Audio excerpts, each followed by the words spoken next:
So welcome to our, this is a call that we're gonna do where East meets West. And I'm so excited about this. For those of you who don't know me, I'm Miss Higgy. I've been doing these calls since the pandemic began. And our topics vary. And we had a call I don't know, how long ago was that, Ruthie and Matthew? It must have been about a month ago. Yes, it was the beginning of August. We had a call and Ruthie and Matthew were on the call with us.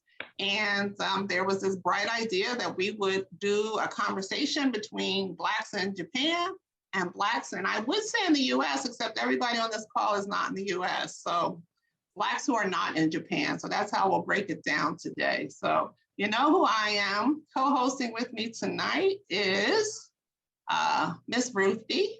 Hey, Ruthie. She's like, get me off spotlight, right? And then we have Matthew, and both of those folks are in Japan. And of course, my regular peeps are here. Linda is here, Linda Carter. She's going to be helping us too, so she can help us with keeping everybody in order and keeping the call. You know, when we start talking, we get long-winded. So we're going to try and control that. Hey, Lisa. Lisa, I see Lisa here. Hey, Lisa. Hey, Laura. Hey, Laura. Okay. Hey, Prof. What's going on? Okay. So there's a few, I don't know who's here. That's the normal co-hosts that I have, which are Lisa Richardson, and I don't know if Beth Ann is here. Nana is always. I'm here. Hi, Helen. Hello, everyone. Hey, Beth. I'm driving though, so I got to put the phone down. I'm at a red light. Hey, Beth Ann. Beth Ann. Hi, ladies. Hey, BB. Good to see you out. Okay, so I'm going to take everybody off of Spotlight. Hey, everybody. And we're just going to talk for a moment. So what's happening tonight is we're just going to do what I have are like organic conversations where we just talk. So most of my conversations are with women, and we have conversations with Black men. We have conversations with white women. And what a beautiful thing when we can come together and have a conversation with Black folks. And that's what we're doing tonight. And so Ruthie and Matthew and I have a list of questions that we'll try to use, but honestly, we want to talk about what you want to talk about. I hope that some of you got a chance to watch the video that I sent you. It's very interesting. And I see Linda's waving her hand. Yeah, because Linda has some stuff to say. Okay.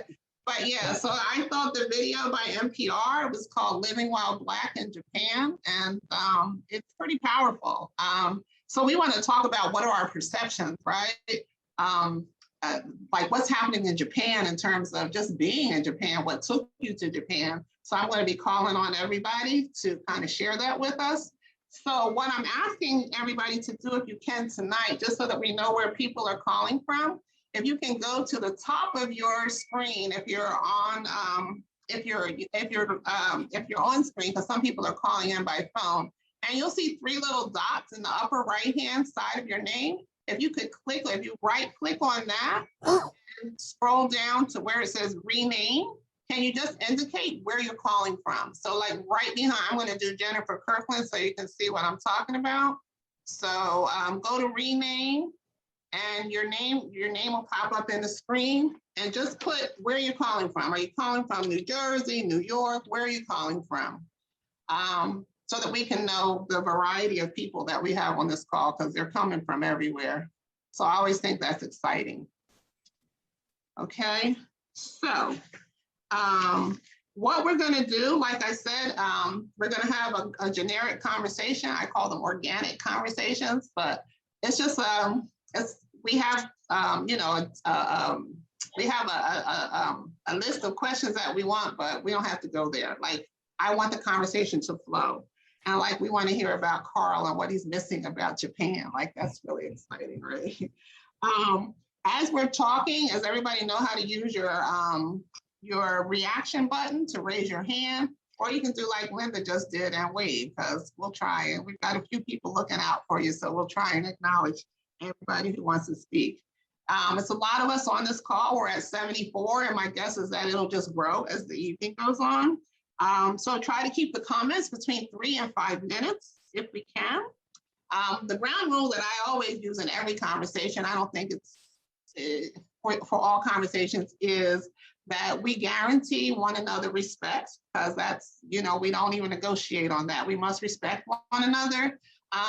But, we don't have to be comfortable with what we're saying, as long as we're respectful, right? Because we want to have an open conversation. So that's the ground rules for that. And the reason that I think it's interesting to do this call, I have traveled to 6 of the 7 continents, and yep, I've been to Japan many years ago, but it'll be interesting just to hear, other people's perceptions of being in Japan. And I think it's important for us to know, those of us who are stateside, that Black people, I remember my Aunt Lillian when we were kids, she said, girlfriend, there's Black people wherever you go. So I don't think we think of Black folks being in Japan. I know I did. And when I was there, of course, I was just there as a tourist and not for a long period of time. So I didn't meet any of you wonderful people. So I'm glad to see you. So that's what we're going to talk about, the relationship that, we talk about the relationship between Blacks in the United States as our country, but it's like an abusive spouse relationship, and I want people to understand that you can live anywhere. And I think tonight that we will illustrate that. So Ruthie and Matthew, did you want to make some opening comments either? Yes, I just want to thank everyone for joining us tonight, and I hope that this conversation will be beneficial to everyone. Please try to ask the questions or be inquisitive about the questions that you're asking so that you can get as much out of this as possible. Feel free to ask the questions. As Helen just said, just try to be respectful to each other, but understand that every conversation doesn't have to be comfortable, but it has to be respectful. And with that said, I'll turn it over to my sister, Ruthie.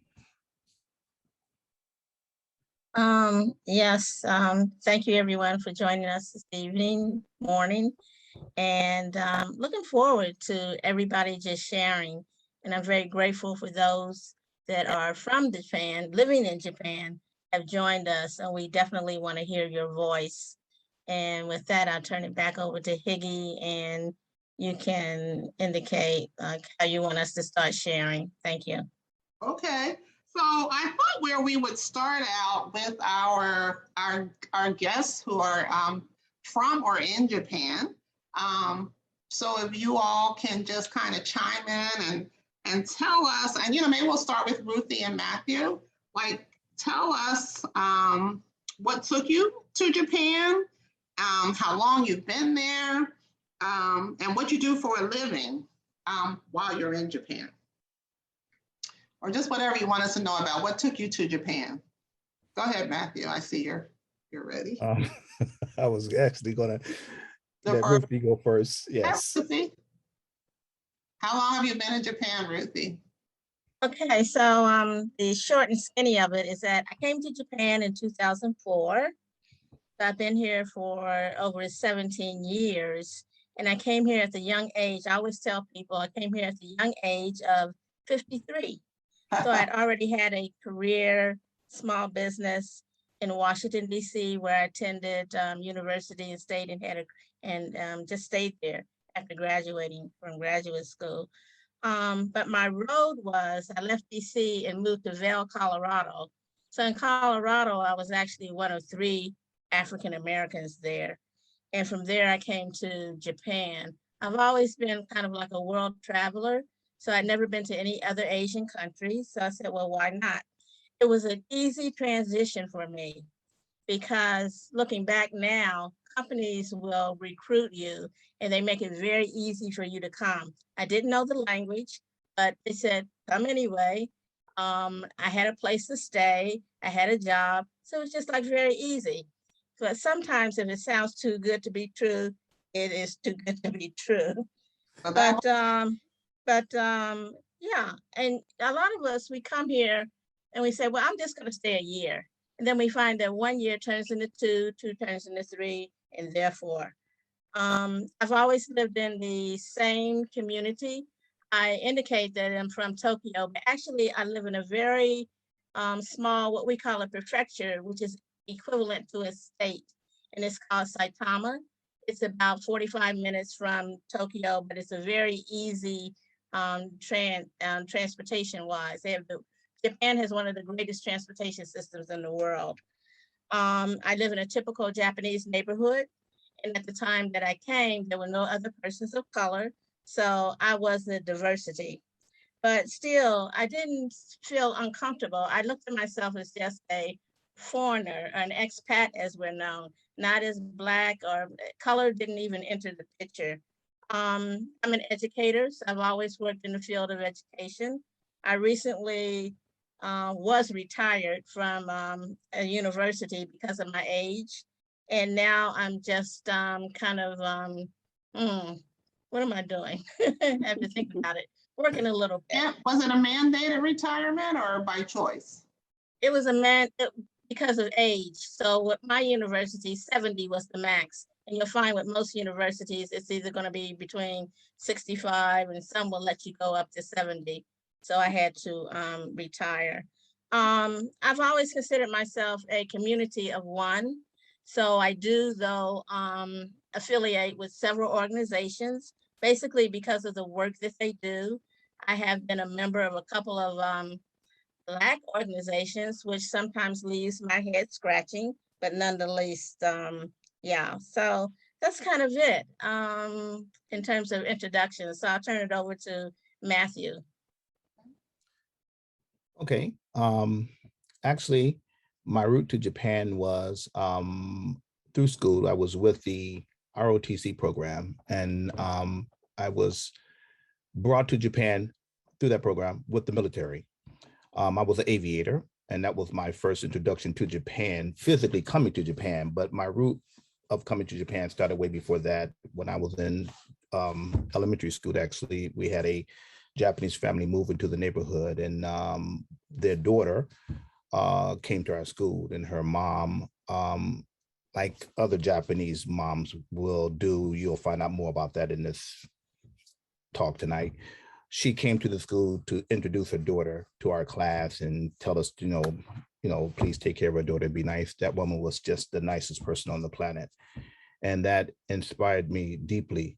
We became friends, basically, long story short. I basically became a part of their family, and it's, I spent more time over there almost than I did at home. And that fascinated me. And that kind of what triggered me to be fascinated with Japan, Asia as a whole. Of course, fast forward, I went to school, came over here with the military Navy. I was an aviator with that, and that was my first physical introduction into Japan. While I was here, I had always felt that connection with Japan because of my early childhood. And I decided to stay and to continue my education here. I went to one of the universities here called Sophia, and in the university, I studied behavior specialist, critical thinking. And I got out of school, and I kept going back to school to dig deeper into that field that I decided to go into, and now became basically a counselor, a therapist. As Rufy, I did education for a long, long time because that was a part of me learning the philosophy of the people here, not just the geographic areas, but the people, how they think and how they can get along with people that look like myself and Rufy, and most of you guys on this call tonight, if that was true or not, and if I could fit in. I never felt that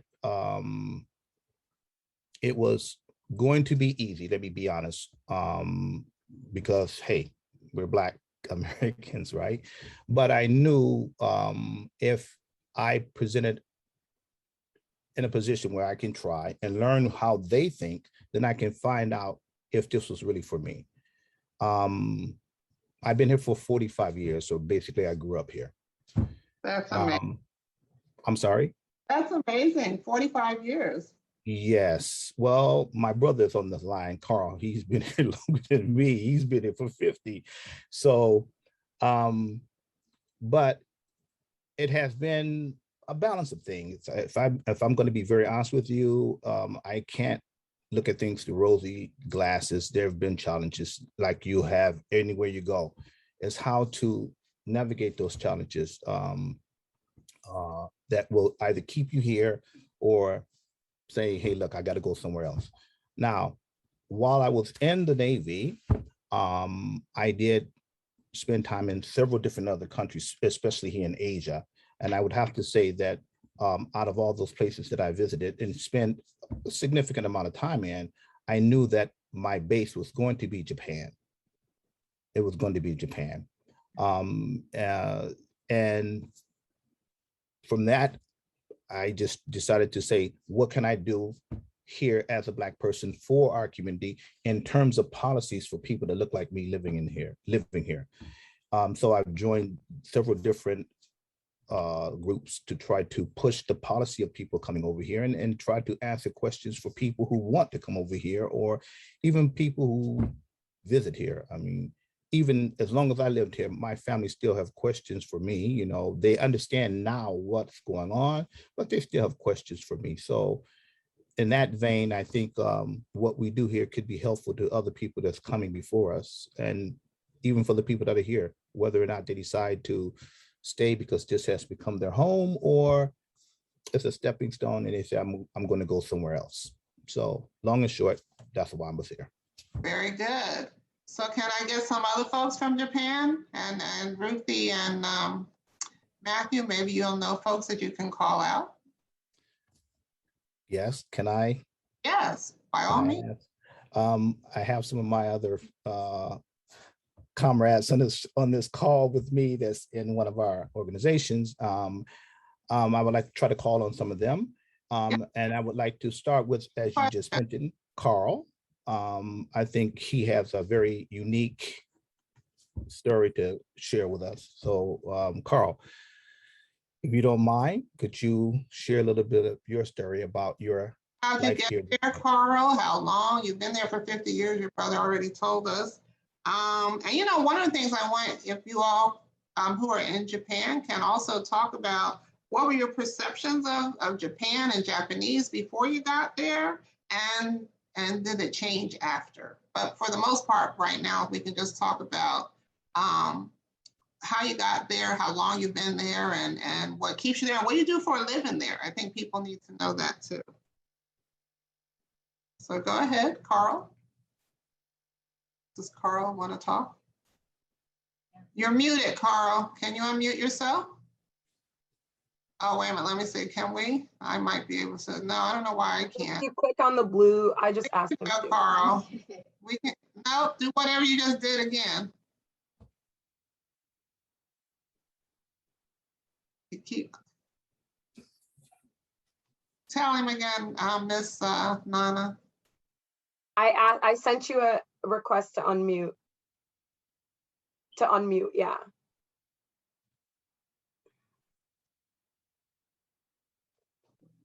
Yeah, how come we can't unmute him? We used to be able to do that. So Carl, if you go to the bottom of your screen, you see a microphone.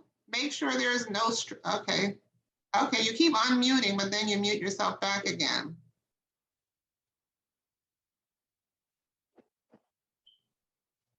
So do you see the microphone at the bottom of your screen? So when you click on it, what happens?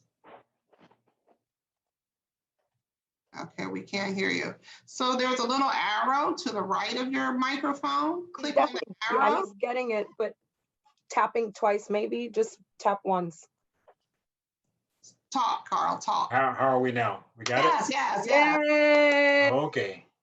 All right. Well, I'm a software engineer, so I should be able to do that, right? Yeah, no, I kept getting the box up and then it wouldn't go away. So I was clicking on the box to tell it okay, and the okay would mute me back. Well, thank you all for having me. It's really such a pleasure to meet you all and to see some of my old friends there in Japan. And, you know, Matthew, thanks for getting that invite to me and following up to make sure that I'm here. What takes me back to Japan is my friendship and love for my brother Matthew. Every time I go back, we have an opportunity to explore, I believe, 10 or more lifetimes over in Japan. I would never get bored and never finish exploring and seeing something new from community to community, from prefecture to prefecture, from island to island. There's always something inviting and new for me to see. And that's from my childhood, starting from there. I first went to Japan as a military dependent, right in the Tokyo area. And then I attended an elementary school, about 4 different middle schools, and then a junior high school, and then a high school. So all that time spent around the Tokyo area. And maybe in that first 4 years I lived in Japan, I probably never had a conversation with a Japanese person. There was a whole community of us living in that area. And there were so many bases. There's only a few bases now, but back then there was Yokota, Tachikawa, Johnson, Green Heights, Grand Park, and then the list went on and on, Yokota, Atsugi, Yokosuka, Camp Zama. And so we had a huge community of Americans there, of Black Americans there, of football teams, basketball teams, baseball teams. And so I didn't care that I was in Japan. I was right there doing what I wanted to do and going to school and being a kid. So I loved it. And then I came back to the US. I went to, of all places, North Dakota, where I left, graduated from high school and joined the Air Force at age 16. Were you Not with the intention. in North Dakota? Were there other Black folks out there with you? Just the same group that I just told you about, just the military people. There weren't any Black people in the communities outside the base. Maybe one. And that's the whole state, maybe just one. And so I quickly joined the Air Force, and not for the intention of going back to Japan, but from getting away from North Dakota and pursuing science. I wanted to be a weatherman. I wanted to go into the military and do that. I had no intentions of going to college. I knew that my path would be to the Air Force. And so after my first assignment, my second assignment took me to Korea as a policeman. I was an investigator. And in Korea, someone killed someone. And before I was 21 years old, they said, hey, we need you to take this person to his trial in Japan. And so I was like, I get to go back home, where I really considered home.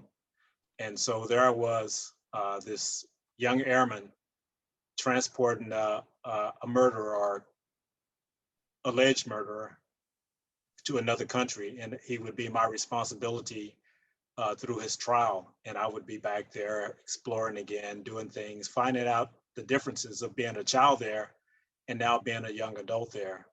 And it was a lot different. I stayed there for the duration of the trial and went back to Korea, and there was a lot of crazy things going on in Korea, but I could go back and forth between the two. And so I did that quite a bit. As often as I could, I'd be back in Japan, exploring that base and the police unit that was there. And then I came back to the US, and after one assignment, I ended up getting stationed back at Yokota, and I stayed there for 5.5 years as a policeman. So that was my 6,000 mile journey back to where I really wanted to be a policeman, back to the area where I wanted to live. And I got to explore a lot deeper, started to speak with Japanese people, especially the ones I worked with, and then the ones right outside the area. And probably ran into Matthew quite a few times there and just didn't know him. But we were hanging out at the same places, the clubs. Okay, I thought you were blood brothers. You're brothers in. No, we're not blood brothers, but I don't have any brothers that are closer, and I have 6 brothers and 1 sister. But Matthew is the closest person that I know. You know, we share pretty much everything, our days and evenings, and people that we love. We just hang out together like that. I've visited him up in Detroit. I've hung out with his family there. His family calls me. You know, they're always checking on me, and I'm always checking on them. So that's nice. Okay. But to jump way ahead, I ended up living in Japan more than half of my Air Force career. They're in Tokyo and up further in Aomori Prefecture, a base called Misawa Air Base. So I was up there also, but our jurisdiction was between those two bases. So I ended up going between those two all the time with my work. 10 years ago, a little bit more than 10 years ago, earthquake and tsunami struck Japan. And I was here in Dallas working, and I looked at the news like all of us might have seen that day. And I immediately bought a ticket and gave a 3-week leave of absence to my office here and told them I'll be back in about 3 weeks. And I jumped on a plane a couple of days later and flew to Japan, thinking that I could do something over there, whether it's grab a shovel and shovel stuff. But there are people that I knew that were affected by this. Some were lost, some I couldn't find, so I presumed that they might have been dead through that area. But I would go not looking for them, but going to see what I could do. And I arrived in Japan and with a backpack and started finding equipment, finding what I could, and doing assessments, because I'm also an emergency manager, disaster recovery coordinator at the University of North Texas is where I studied. And it's the first program of its type in the United States. So putting that together with my other background, I knew that I could do something. Every one of us could grab a shovel and clean up something. But I found that I could do a lot more. Within about a week and a half, I had a couple $1 million in donations through CEOs that I was doing assessments for, and then another $1 million, and then the money just kept coming in. And so I ended up creating about 250 projects, at least, up in the area, and these are life-saving projects. Economic redevelopment, agricultural, working with people with disabilities, you name it, whatever needed to be done up there, I could find a need. Working in orphanages, with the nuclear radiation, getting sensors up there so that the kids could go out and do different things. But that's how I ended up back in Japan doing that work. And I never came back here to the US to my job. They in turn gave me full retirement because they realized I wasn't coming back, and they understood the work that I was doing and that I would continue to do that work. So that's what I've been doing over there. And I face all the challenges that anyone else would face there in Japan because I'm not Japanese. And I get that question all the time. People ask me, are you Japanese? You know, as a joke, but they don't realize that I've spent more time in Japan than most of the people who might ask, most of the Japanese people who might ask that question. And I keep finding different ways. When they announced the 2020 Tokyo Olympics, and Matthew was right there with me when we discovered that that announcement was made, we sat down and said, hey, what can we do with this to help people?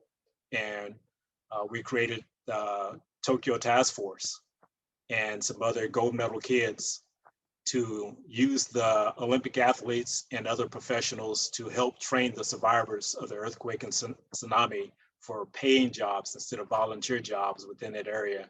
So they would actually get to be a part of it and get paid for it and dig their way out of the economic disaster that surfaced with that earthquake and tsunami. You know, just thousands of people dead, and they're still recovering. And the worst part about this, and Matthew would understand this as well, is that with all the work that I've done there, it doesn't get recognized by the Japanese because perhaps because I'm silent about it. I just go do the work. And Matthew's always on me about it. He's like, you need to publish this stuff. You need to get it out. You need to kick some people in the head and let them know how much work you're doing. But it's not my style. It's never been what I do.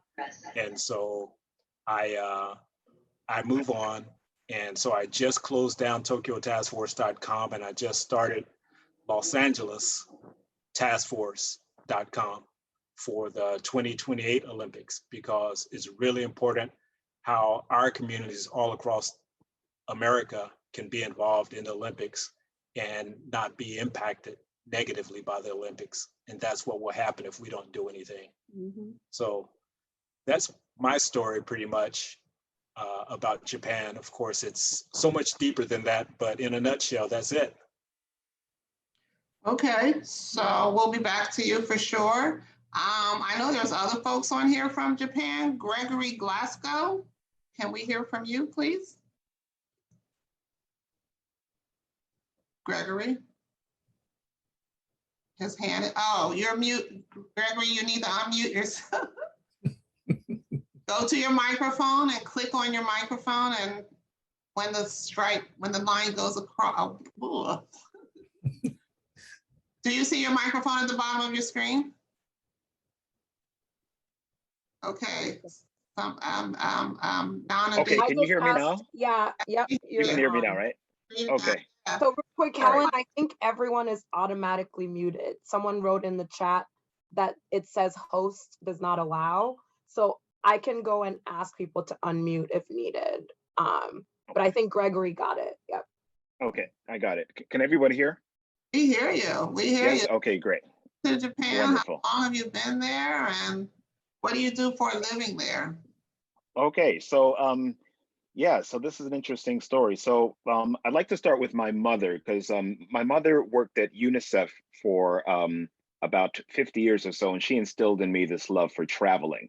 And she was stationed in many parts of the world. She was stationed in Haiti and Togo and Madagascar.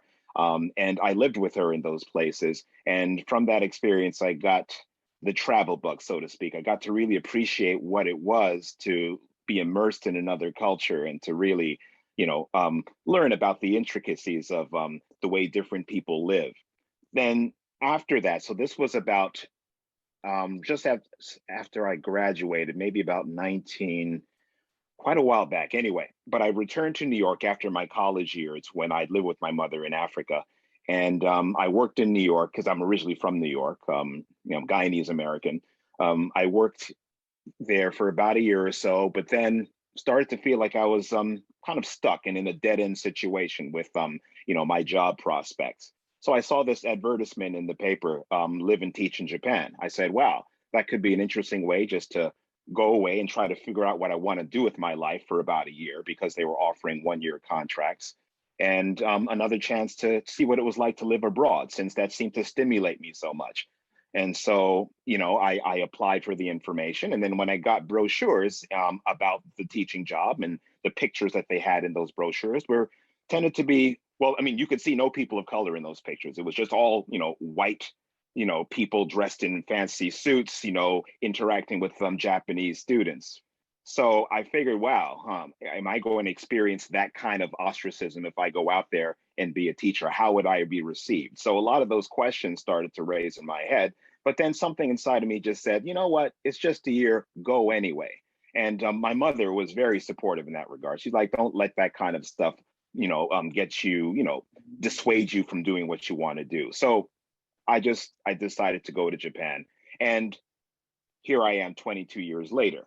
Right. So, it's been an interesting experience. The perception that people had of Japan, especially me at the time before I came, was also something that was promoted in the media. A lot of Japanese politicians have a tendency to say insensitive things about, about women and about racial minorities. And back then, one of the most infamous things that was said by a former prime minister in Japan, was that Blacks and Hispanics are bringing down the American economy, something very blatant like that. It created an uproar in US Congress.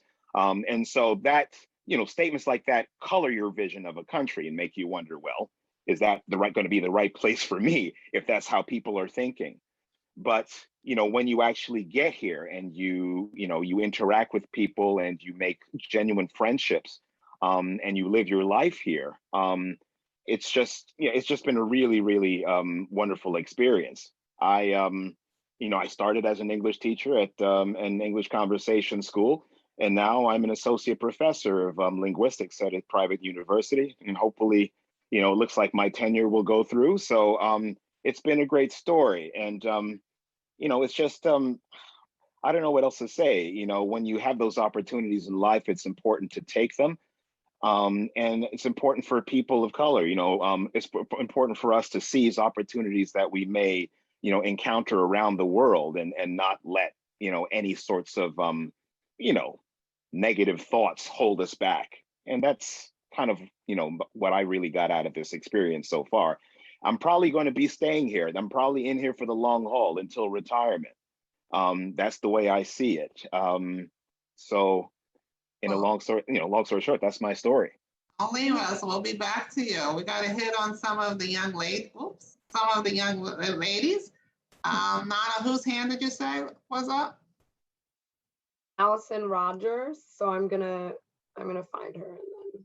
Miss Rogers, are you still with us? And I know from your registration, so some of you I know, like Miss Coleman. Oh, there's Allison's got it. Yep. Hi, Allison. Hello, good morning, everybody.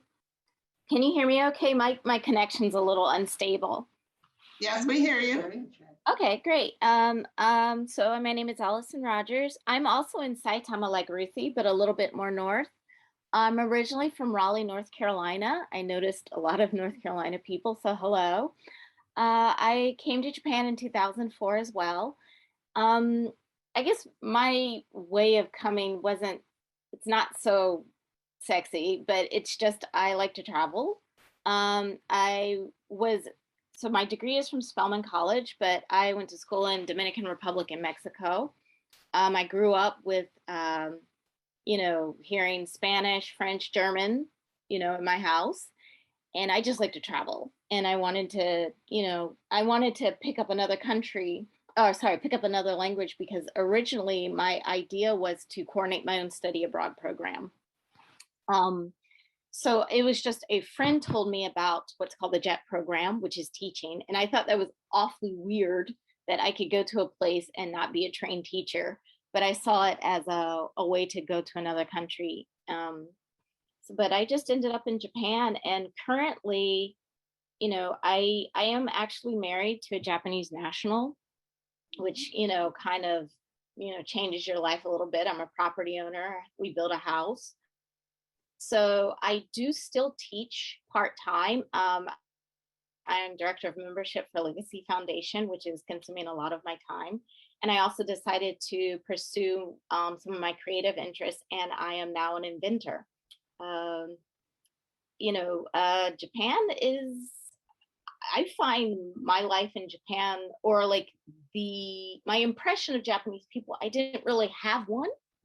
I don't know much about Japan, so let me go. So I kind of came with a blank slate, but I do feel like as far as the treatment and things like that, I found a lot of similarities to North Carolina. There are people that it's a whole range. I got othered, but it wasn't anything I couldn't handle, because I grew up in a predominantly white neighborhood. It actually feels the same to me. It's now being a woman, I feel like it's probably a little bit different. There is a little bit more of the sexism issue, that kind of thing. But overall, it's a nice place. And I guess I am here for the long haul. I don't really have a choice at this point. My mother-in-law was kind enough to show me my burial plot for my remains. Oh, wow. It's in the family compound, so I assume I'm here for the long haul. So we'll have to come back to that, because that's very interesting. So they were welcoming of you as a Black woman into the family. Now they are, but I'll talk about that. Oh, that's what we're going to get to. That's the kind of stuff we want to hear. I mean, I was in Japan, and I have my perceptions, but I want to hear some other folks before we go there. Ruthie, did you want to call on somebody? I know I see who's from Japan, so that's why I had you put your names, your country. Yeah. I'd like to call on a couple of people. First, Lloyd Peace, and secondly, Sasha Seals. So Lloyd, would you like to share your experience? Can we have the same thing? I don't know why people. Sorry, I was talking to the kids. Who's the person? Lloyd Peace. I don't know why. Why can't he just go to? May I say something? I think Helen, go to security and put a check mark. Change your setting. Yeah, go to your settings, security, and put a check mark next to unmute themselves. You don't have a check mark there. I think that's the reason why. How that happened. Okay. Yeah, I was like, it's Okay, set I'm up in sorry your for meeting. anybody I may feel you were inadequate, especially who's the person said they were an engineer? Was that Carl? Sorry, Carl. Okay, Lloyd, let's hear from you. Okay, I'm unmuted. So I looked through all of the screens and I know quite a few people on the call. I came in January 24th, 2013, after working at AT&T for about 32 years. Went to both of the HUs, Hampton and Howard. And actually I followed. You mean Howard and Hampton. Okay, go ahead. Okay. So I actually followed my son here. He's been here for about 16 years. He was here and established an English school himself. So when I came, I started teaching English. And I've been teaching English and consulting for about 7 or 8 years. Hopefully I'll apply for permanent residency in a couple of years. I plan to be here for the long haul. And my son and I now are building a business together in Omotesando. And it has 2 platforms. One is an English school, and the other is a production studio. We're doing YouTube videos, editing documents, et cetera, et cetera. So I find Japan pretty interesting myself. And that's my kind of short story. Welcome. We want to hear more from you later on. Thank you very much. Ruthie, who did you say Sasha was next? Sasha, and then maybe Ayana, Okay. and Sasha? then Mac. Sasha, are you? Hi. Yeah, I'm here. Good morning. Good night. Yeah, good morning and good night, right? I think I'm like the weird one in the system. I'm not African American. I'm actually Jamaican. So I live. Oh, what do you mean? We got Jamaica here. Paulette, say hello to your sister, Paulette. Yes. So I left from Jamaica. How are you? I want mangoes. That's all. If you can send me some mangoes, we'll be best friends forever. I'm gonna try my darndest and see what I can do. Put your number in the box. I'll give her your information. Thank you. Okay, don't let me cry. Okay, so I've been in Japan for 17 years.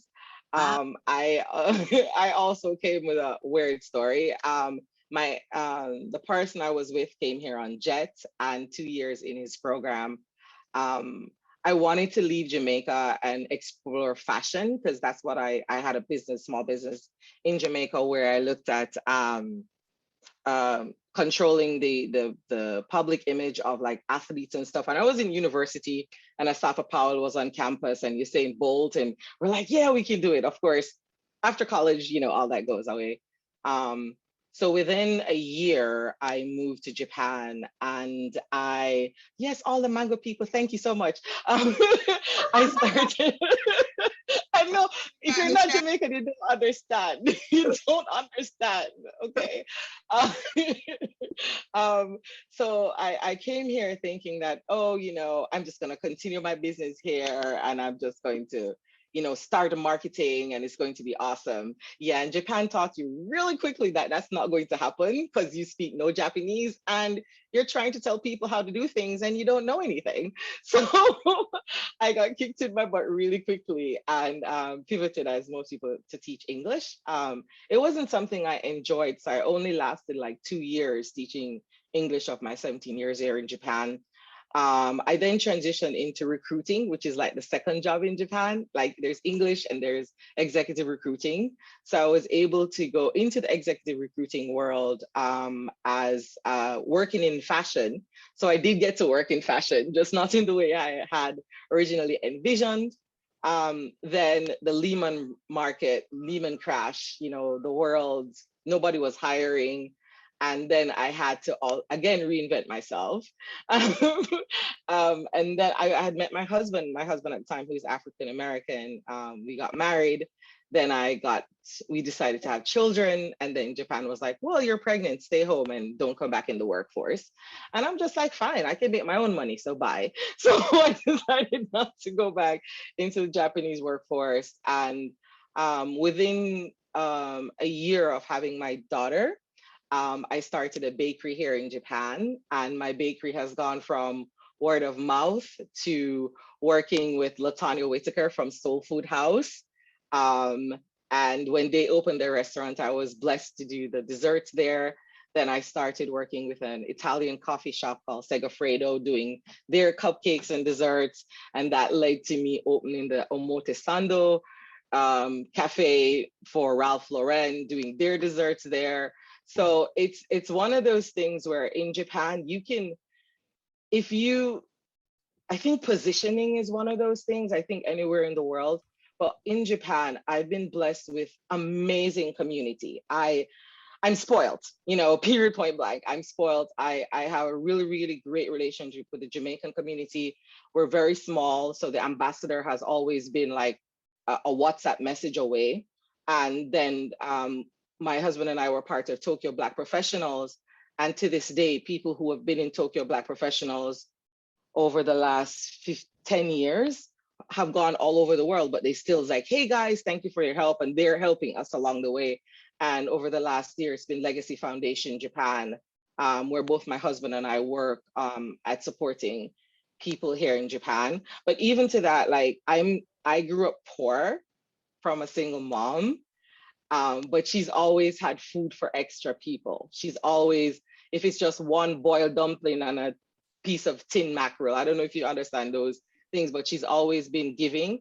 And because of that, since I've been here, I have been involved in all manner of charity work. I've raised money for homes back in Jamaica, and in the pandemic, with the assistance of Legacy Foundation and Latanya Whitaker at Soul Food House, we're able to send 50 tablets to kids in Jamaica who wouldn't have access because online learning and their parents can't even afford food. So yeah, I'm pretty spoiled. I'm happy here. My husband is here. We bought our house 10 years ago. We have 2 children who are going to public school, who are fully bilingual and have no idea they're Black and have no idea what the N-word is. And all of that is great to me. So, yeah. Sasha, we're getting message. People want to know, what is the name of your bakery? Oh, it's called Yum Cupcakery. Yum Cupcakery. Oh, that's cute. Yeah. Yeah. I started with cupcakes. Yeah. I started with yes, that's beautiful. So we will send mangoes and then you will send us cupcakes. How about that? Yes, all of that. Thank you. Thank you so I'm much. in Jamaica. I won't eat mangoes. People are like, "Are you crazy?" I don't like mangoes, Sasha. Can you believe that? Oh, no. Blasphemous, Helen. Wait, what? Tell them, Paula, I don't want mango. And when I'm in, No. I'm just gonna say, you've never had good mangoes. That's the problem. It's okay. You'll get a good East Indian mango, and we'll give you a basin. You rip it off and eat it, and you will enjoy mangoes. You haven't had the experience. I will teach you. I will teach you the mango ways. Yes. Thank you, guys. Teach me the mango ways. Thank you. Don't leave us. We'll be back to you. Who else do we have? I see Makoda. Am I saying your name correctly? Makoda? Madoka. Madoka, I'm sorry. I was trying to do it from memory because I don't see her now. Madoka, are you with us? No, you don't have to speak. We're just calling people out. Okay, who is Hunt Nick? Hunt Nick in Tokyo? All right, if anybody from anybody from Japan wants to speak, please do. Otherwise, we're going to move on to the American side. I mean, not the American side, the non-Japan side. I think Piggy, could you call on Nadia and Ayana? Nadia, maybe, and then Ayana. Nadia. There's also Summer. Well, I'm a real African. All right, Nadia, that's right. You were talking to us earlier. Hi, Nadia. Hello, you're African American, and I'm a real African. Really? What country are you from? the oldest in the world. Egypt? That's right. Okay. And you see my cartouche? I have cartouches on my ears. Oh, does it have your name on? Yes, and I got them in Egypt. But go ahead. Okay, so the thing is, I was born in Italy, in Naples. Mhm. My father was a diplomat, and by the age of 3, we came back to Egypt because of the revolution. And this sort of changed my life. This was the first time I saw Egypt from the airplane. I thought, oh, Sandkasten, sandbox, because we had one in the garden, and I thought this was a big sandbox and I'll have a lot of fun. Anyway, my father was a diplomat and he was kicked out, and it was really a bad time. For 2 years, he didn't have a job. And I think that sort of made a big impression on my life, because people who were super nice suddenly changed. And I remember my mother coming home one day and crying because her friends, just pretended they didn't know her. Mm. We moved to Lebanon, and when I was 9, my 9th birthday was in the basement of a hotel because we couldn't go back to the house, and I couldn't go to school for a year. I saw people dying and piles of dead people and stuff like that. Then we moved to Switzerland, and my father was supposed to come to Japan, but since I was 7 years old, I said, I'm going to marry a Japanese. It was like, I'm going to marry a Martian. So my mother said, no way, because we had a big earthquake in Lebanon. She said, no way we go to Japan. This crazy girl and the earthquakes, no. So we went to Switzerland. Then I went to boarding school in England when I was just before my 15th birthday. I couldn't speak a word of English. And in England, it's the same thing. Where did you go to school? Who's your father? Blah, blah, and so on. So I definitely wanted to go to Japan. I was married first to an Egyptian. That didn't really work out. I came to Japan, and I think it's even worse. Oh. When I was 40, I was taking an exam to do a PhD, and next to me there was a guy. So I said, good morning, and he never answered. The next day he had to do an English, and I had to do a Japanese exam, and then when we passed, I said, omedetou gozaimasu, and congratulations. When we had the interview, he pretended he didn't see me, and the same thing, I saw him in the corridor several times, doesn't know me, and then suddenly one day he comes running up to me and he's practically kissing my feet. Why? You're the wife of Professor Yamamura. Oh, I said, okay, same story everywhere. So I think there is this phrase in Japanese, ura omote, the face that you have in front and the back. And I think there are two things. And most of you who have talked already, you're American. And if you're American, in Japan, it means you're a different class. And it doesn't matter what type of American. If you're American, that's it. Just pull it up in the front. Take the front of it right there and pull it. No. Take this and pull it. Hold the back. There you go. I think that sort of sums it, because people are the same everywhere in the world. So Nadia, can we back up for a minute? When you say being American is different, is that a better different? Like what? I mean, yes, you're a better in traveling Japan, with us? Yeah, if you're in Japan, you're American, you're like a little god. Oh, even when you're a Black American? Oh, and if you're a Black American, you're strong and you can, you're a sports person, you're even a bigger god. And you can sing, because everywhere I went, they were like putting a microphone in my face to do karaoke. I'm like, look. Well, I sing like a frog. My granddaughter sings like an angel. And I've been here since 78. I'm a scientist, and actually my husband work starts here in April, academic year. So he came in April, and I was finishing my master's in virology in England. So I came in September 1978. And I tried to learn Japanese, and everybody said, you don't need to learn Japanese. I was always helping with documents and papers and stuff like that. But the only good thing, there was one Japanese who was doing research on pharaohs and things like that.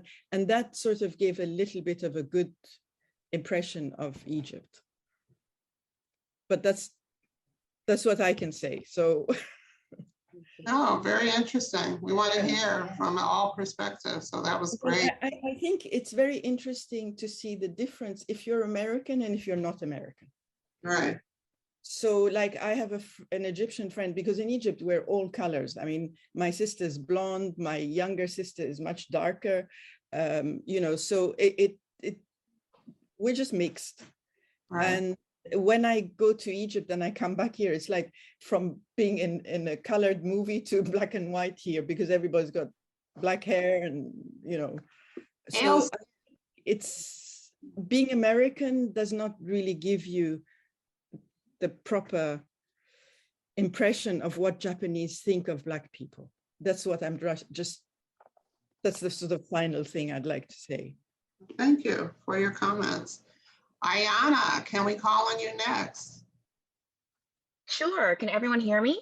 Yes, we hear you fine. Wonderful, wonderful. Hi, everyone. My name is Ayana Coleman, and I'm happy to be here today and listen to the stories and learn from all of you.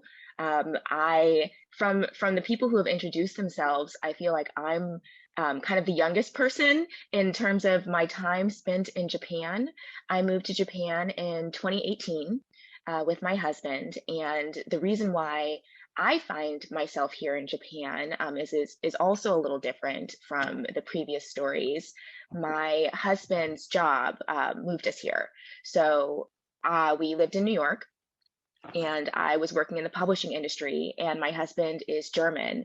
And so he moved to New York for me after he was done with his master's degree and got a job there. And I told him that, okay, once we're settled, once we want to move again, I'll move for you. I'll move for your job since you moved for me and my job. And when that opportunity arose, it was Japan. And I had never really thought of Japan. It was not on my radar.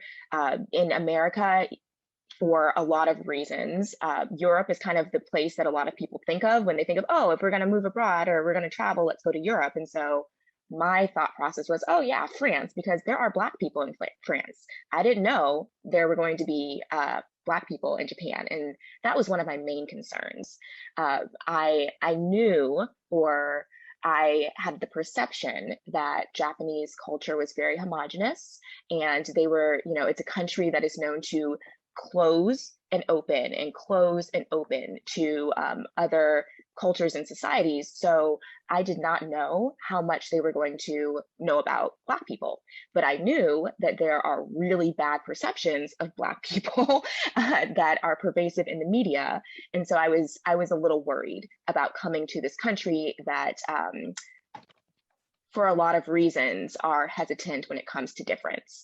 So we did a visit before we moved, and I was pleasantly surprised at the reception I received when I was visiting Japan for 2 weeks. It was in December, and I don't like the winter. So if anyone loves warm weather and loves nice weather, then Japan is a really great place to go, because in December it was 60 degrees and sunny, like clear blue skies, and that was almost the deciding factor for me. But the other thing that really surprised me was that no one really took a second look at me. I was not on people's radar. And coming from New York, I really appreciated that, because in New York, people don't pay attention to you either, right? Everybody's busy, everyone's got their own things, and you are in a sea of people, no one cares. So you can be yourself, you can go through your world kind of in a bubble and not worry about it. I'm originally from Illinois, from a college town in Illinois, so it felt like everyone knew everyone, and I hated that.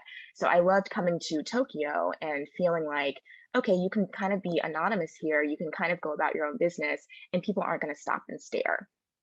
I will say that that does happen, but it happened a lot less than I thought it was going to. And the stopping and staring was more happy than not liking you, than being scared of you, than like side-eyeing you, which is also what I thought I was going to receive. So we moved to Japan in 2018, in May 2018. So I've been here for about 3.5 years, and I left my job. I left my industry. I left all of my community and connections in New York and the States, and I started over in Japan, and that was very hard. I appreciate Nadia sharing some of the not so lovely aspects of living in Japan as a foreigner. It's not all rainbow and sunshine, even though you do feel so much safer in Japan than I did in the United States. But it is hard, and you do go through, like Sasha shared, some crises, some changing of yourself, some understanding that you have to start over again, maybe not once or maybe not twice, and that takes a lot of growth. So that is something that happens, I believe, for everyone when they come to Japan. And since I've been here, I have become a marketing consultant. I did marketing in the publishing industry when I was in New York. And so I started my own business here, and I'm a marketing and business efficiency consultant. I work with different nonprofits in Japan. So I worked with an all women's nonprofit that supports women empowerment, which was an interesting way to find community, and also working with Legacy Foundation Japan to find community and connection and support more Black people in Japan. And it's been a very interesting ride. The last thing that I'll say is that when people think about Japan and they think about Japanese people and how they'll react to you, I think it's also important to think about the other expats and how the other expats will react to you as a Black person, because people have said they treat you like an idol, or like there's this nice shiny thing about being African American in Japan with Japanese, but like I've seen in some of the comments, there is a little bit of a caste system. So even though you come here and you think, okay, we're all in the same boat, we are all minorities, when you think of the other expats, you are still at the bottom of that list. So even though you think that you're all okay and everyone's together, there are definitely a lot of nuances when it comes to the other expats and how they treat and react to you, which is not necessarily something that I was prepared for, but something that I appreciate experiencing and taking to move forward in the rest of our international journeys. Beautiful. Yeah, I have to say, I mean, I traveled to Japan several times with work, and my impression was, of which I hope we can talk about a little bit. And of course, I was just there as a tourist, and what I've learned, it's very different when you live and work somewhere as when you're just there for a couple of days or even a couple of weeks. And my impression, I remember riding the train from Narita to Tokyo, and it just seemed as though, like, if you're either Japanese or you don't matter.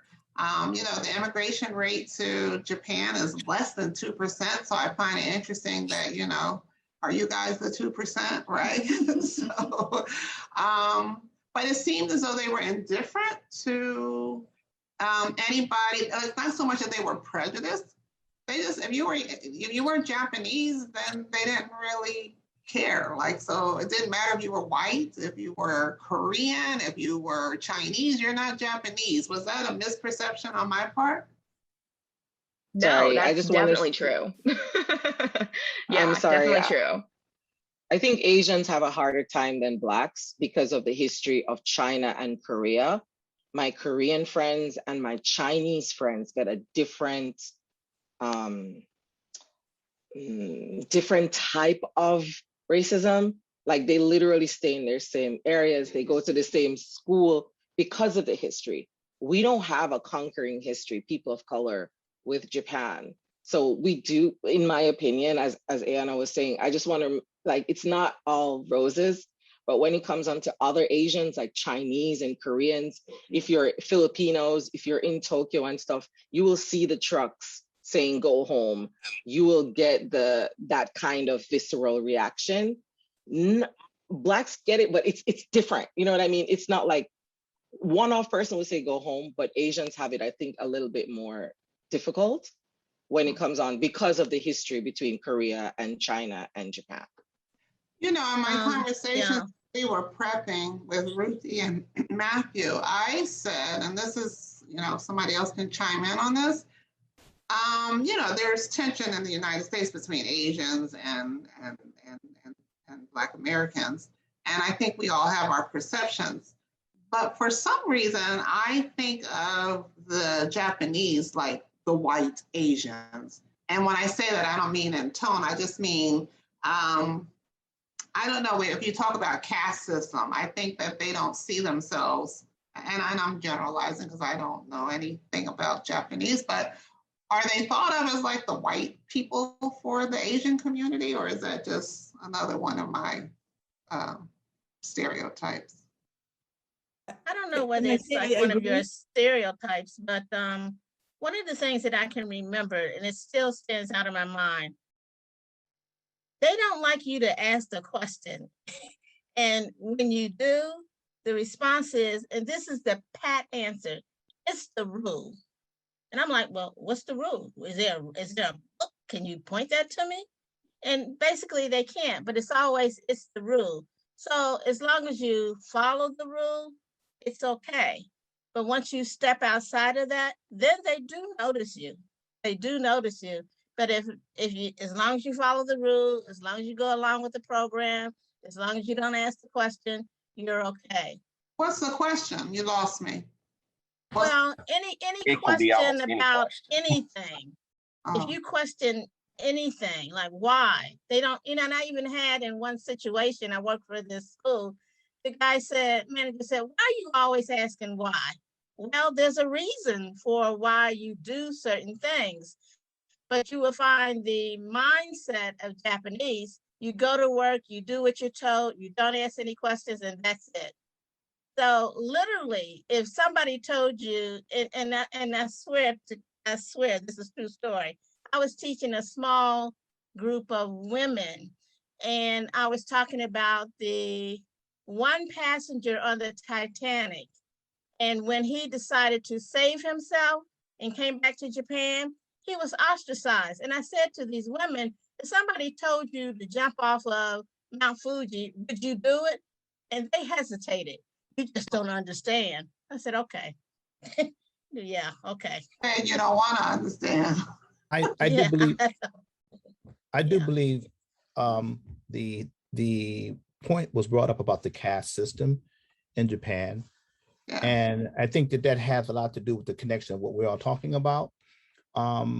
Because everything you're saying are experiences of people that live here in Japan, which is very interesting to me because everybody have different experiences that are here. But those experiences that we're talking about are experiences of other non-Japanese people living in Japan, how we're seen by each other.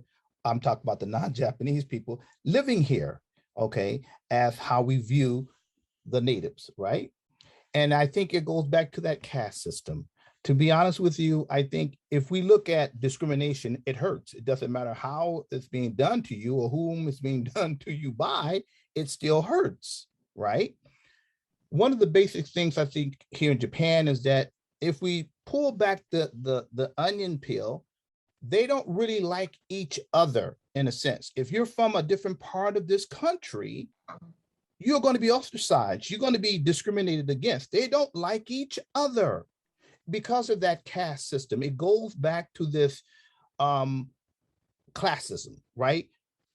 Being determined what you're going to be from the outset, farmer or slaughterer, I mean, slaughtering pigs or cows or whatever, or fisherman, depending on what you was determined as the outcome of the shogunates, okay? That's where it came from. I'll give you a little bit of quick history. People from the Kyushu area, the southern part of Japan, basically were the ruling class. They were like the warriors. Okay, these guys just rolled through this whole country like gangbusters. It didn't matter where they came from. Some of them were from China. Some of them were from from Korea. We got to be honest about this stuff. But as long as you band together with us to throw out this other little group of people over here that we don't like and we're going to deem whatever, then you're with us until you're not. And then once you accept that class that we put you in, farmer, shoemaker, baker, or whatever, then that's it. Don't ask any other questions like that, because that's going beyond what we think we should say to you, right? I always had this thing that I talk about between two different things: to be educated, and that there are a lot of educators on this call tonight, and you may appreciate this, to be educated and then to be indoctrinated. Okay? We live in a society where indoctrination is the rule. Do what I say, don't question it, and don't ever change it. So when you do run up on somebody that happens to be different, how and what are you going to compare that to? By what other people tell you. By what other people tell you. And then you're going to react as such. That brings back the basic point is, do you know what discrimination really is? Do you know what that is or how it starts among ourselves? Because if you are not educated about what that thing is, then you are destined to do it. But if you can set back on a perfect excuse, should I not? Honto? Meaning, are you really serious about that? Demone, I just had a question. Okay, that question is the basis of treating someone else disrespectful. And that's basically what we're talking about.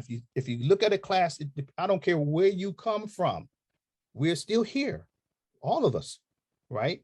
But if we're looking at each other cross-eyed while we're here and wondering, why am I doing this in this place that I thought was pretty cool,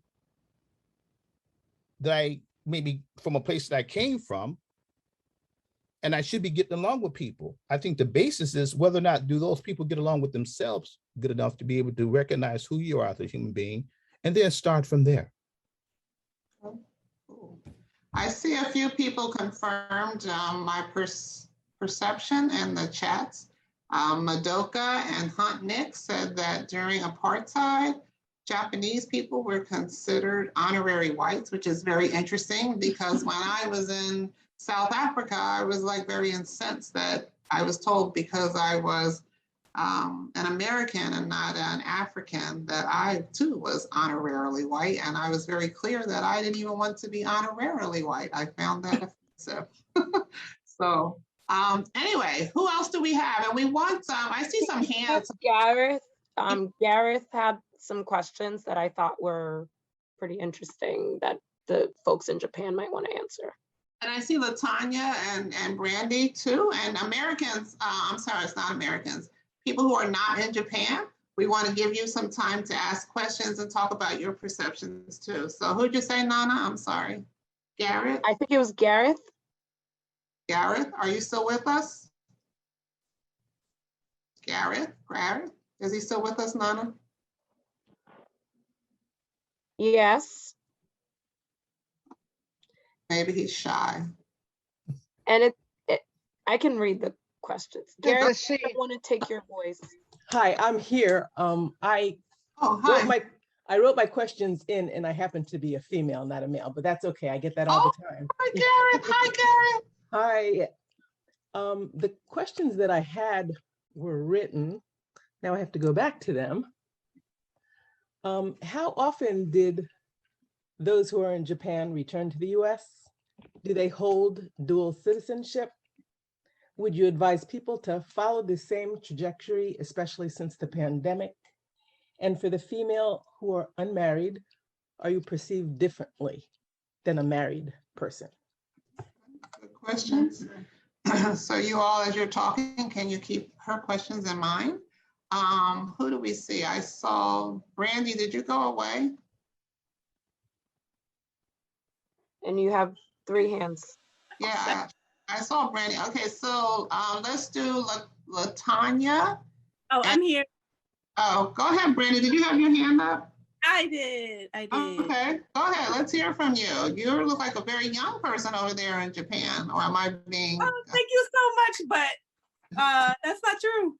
Melanin, it's a gift from the melanin. It's a Black woman's gift from God. Embrace it. Yes. Go ahead. So tell us about you and how you got there. Okay, so I'm Brandy Antonio. I'm originally from New York, and I'm an educator and artist. And I first had an interest in Japan and university when I went to art school, and I had some friends that were from Japan. And sadly, they had like visa issues and they had to leave. And I still just had that kind of, I guess, longing for that friendship and the curiosity too, and just some spiritual connection. So I made sure to get their information and said, you know, one day I'm going to come visit.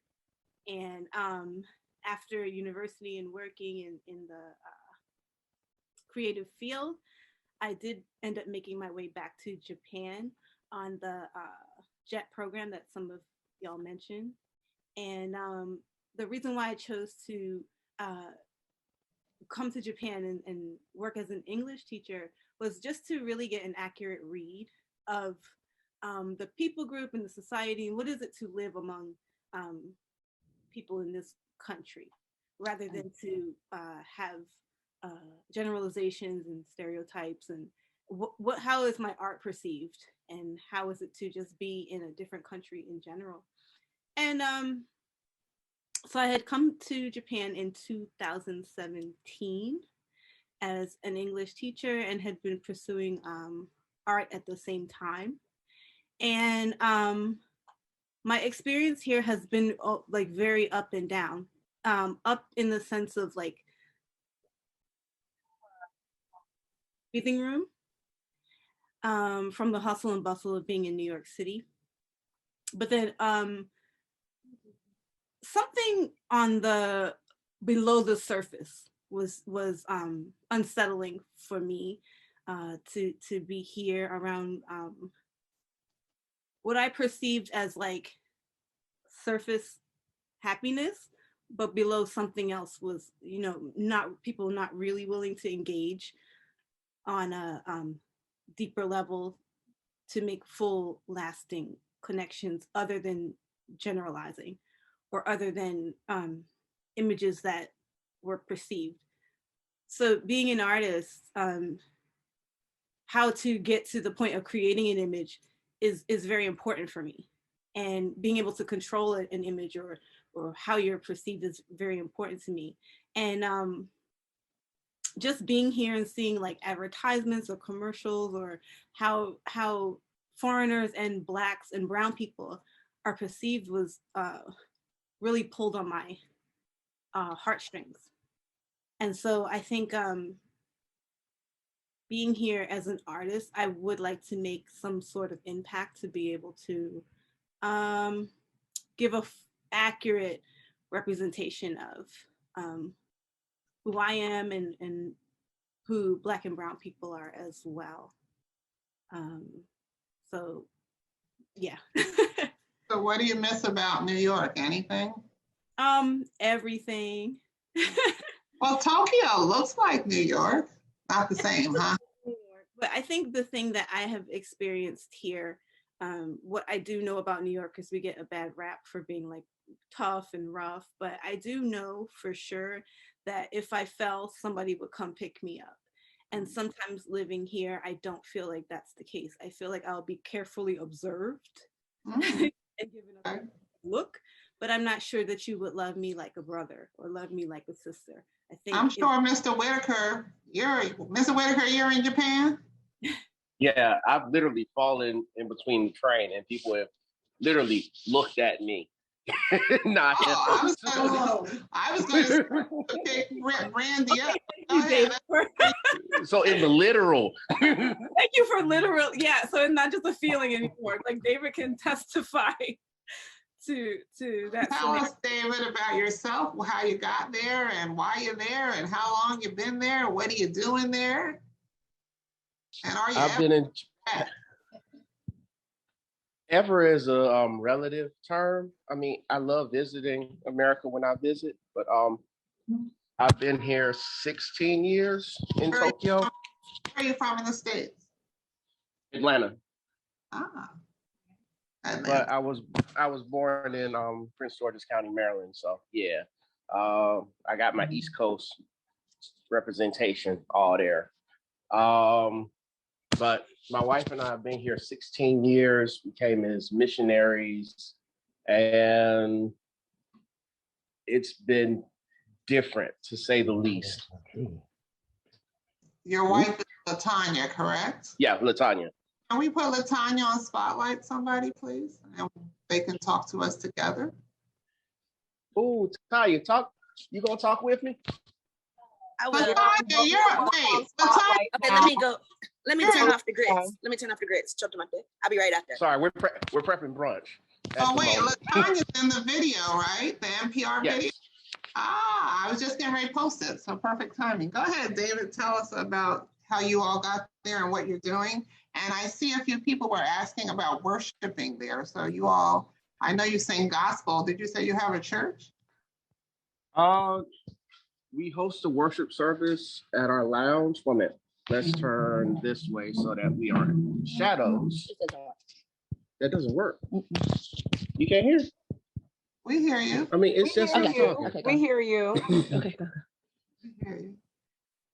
But there is, I think a lot has been educating people on who Black people actually are. Because we've been through like working and being a part of a Japanese church, being in a full Japanese neighborhood where folks wouldn't initially talk to us. And it's like proving you're willing to put in some work to be a part of society before they even acknowledge you may exist, because they're used to everybody disappearing if they're foreign. But we were fortunate. We got invited into the community. And so basically we had a house when we first got here, and we had a garage, and there was a big fight in our neighborhood. And so we offered them over bicycles. People living at the top of the hill and people living at the bottom of the hill. The bottom people would bring their bikes up, and the cars couldn't get through because the streets were so narrow. So we offered our garage to be able to be the bike parking area for the neighborhood. And for 3 months, nobody would come, nobody would do anything. And 2 months? Yeah, but either way, I did not like Japan in the beginning. And you know, but anyway, I was just like, okay, I'm ready to go home, because visiting and vacationing, living, two completely different things. So used to, I'm from Mississippi, so used to just saying, hello, how you doing? What's going on? And nobody would say anything because, you know, I don't know. But then our neighbor across the street, he made an official post, wrote it in Japanese, and moved everyone's bikes into our garage and said, this is your official bike parking area.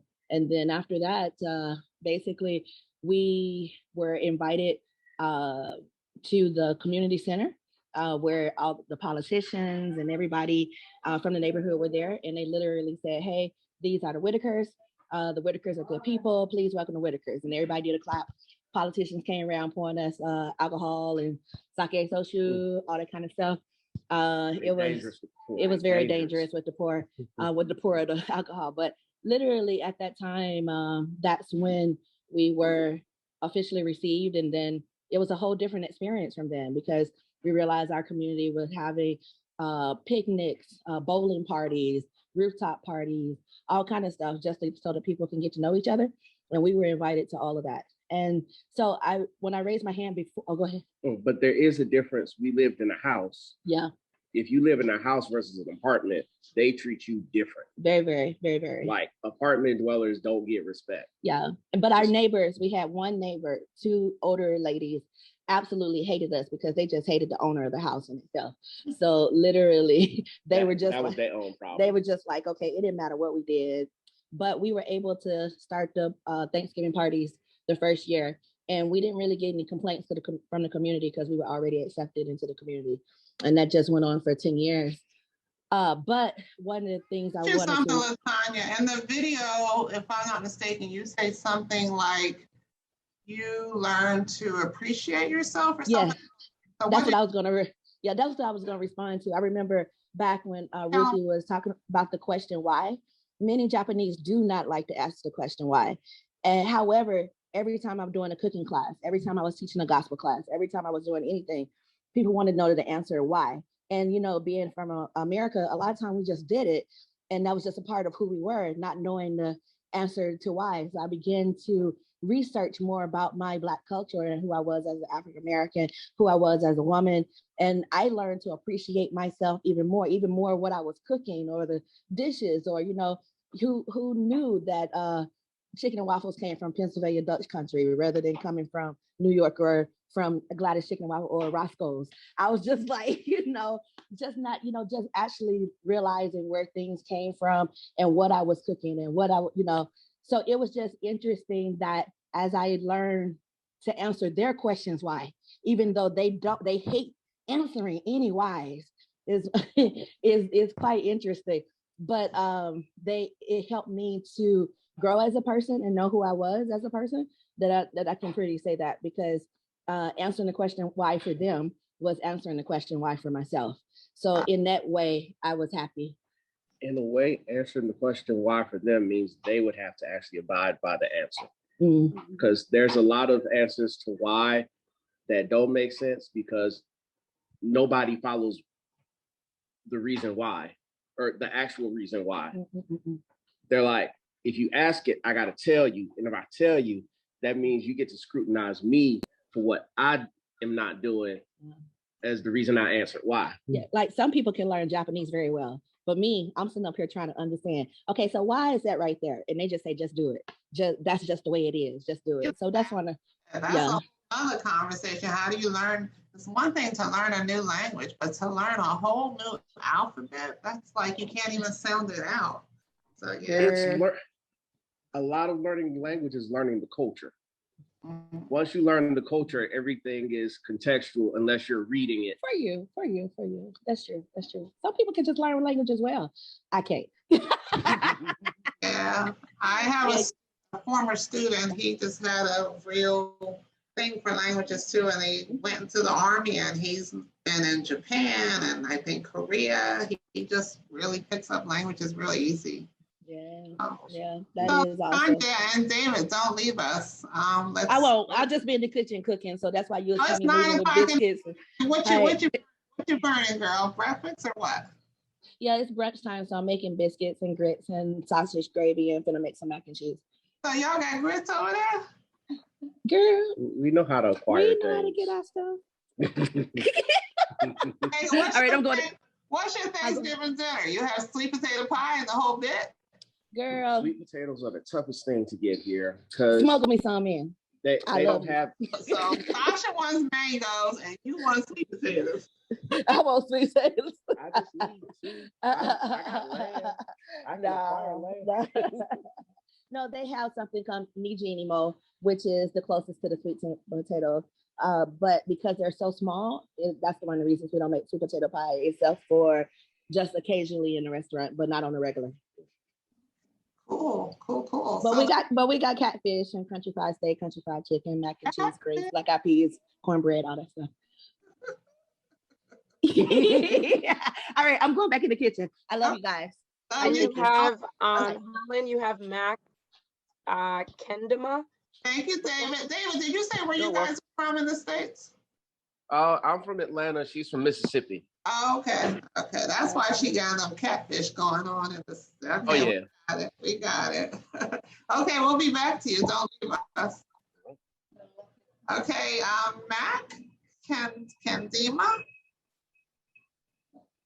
Hey, how's it going? Hey, Mac, how are you? Good. So I was born in Newark, New Jersey. All right. But I caught. Wait a minute, Newark, can y'all show the brother some love? Yo, what's up? Hey. What school did you go to? New York. So I went to. Work in the house. So I went to St. Rose Lima, which is like a Catholic private school. Yeah. But I was only in Newark for about 6 years. Then I moved to Brooklyn Center, Minnesota. Oh, okay. Yeah. So I've lived most of my life in Brooklyn Center, Minnesota, like the Minneapolis area.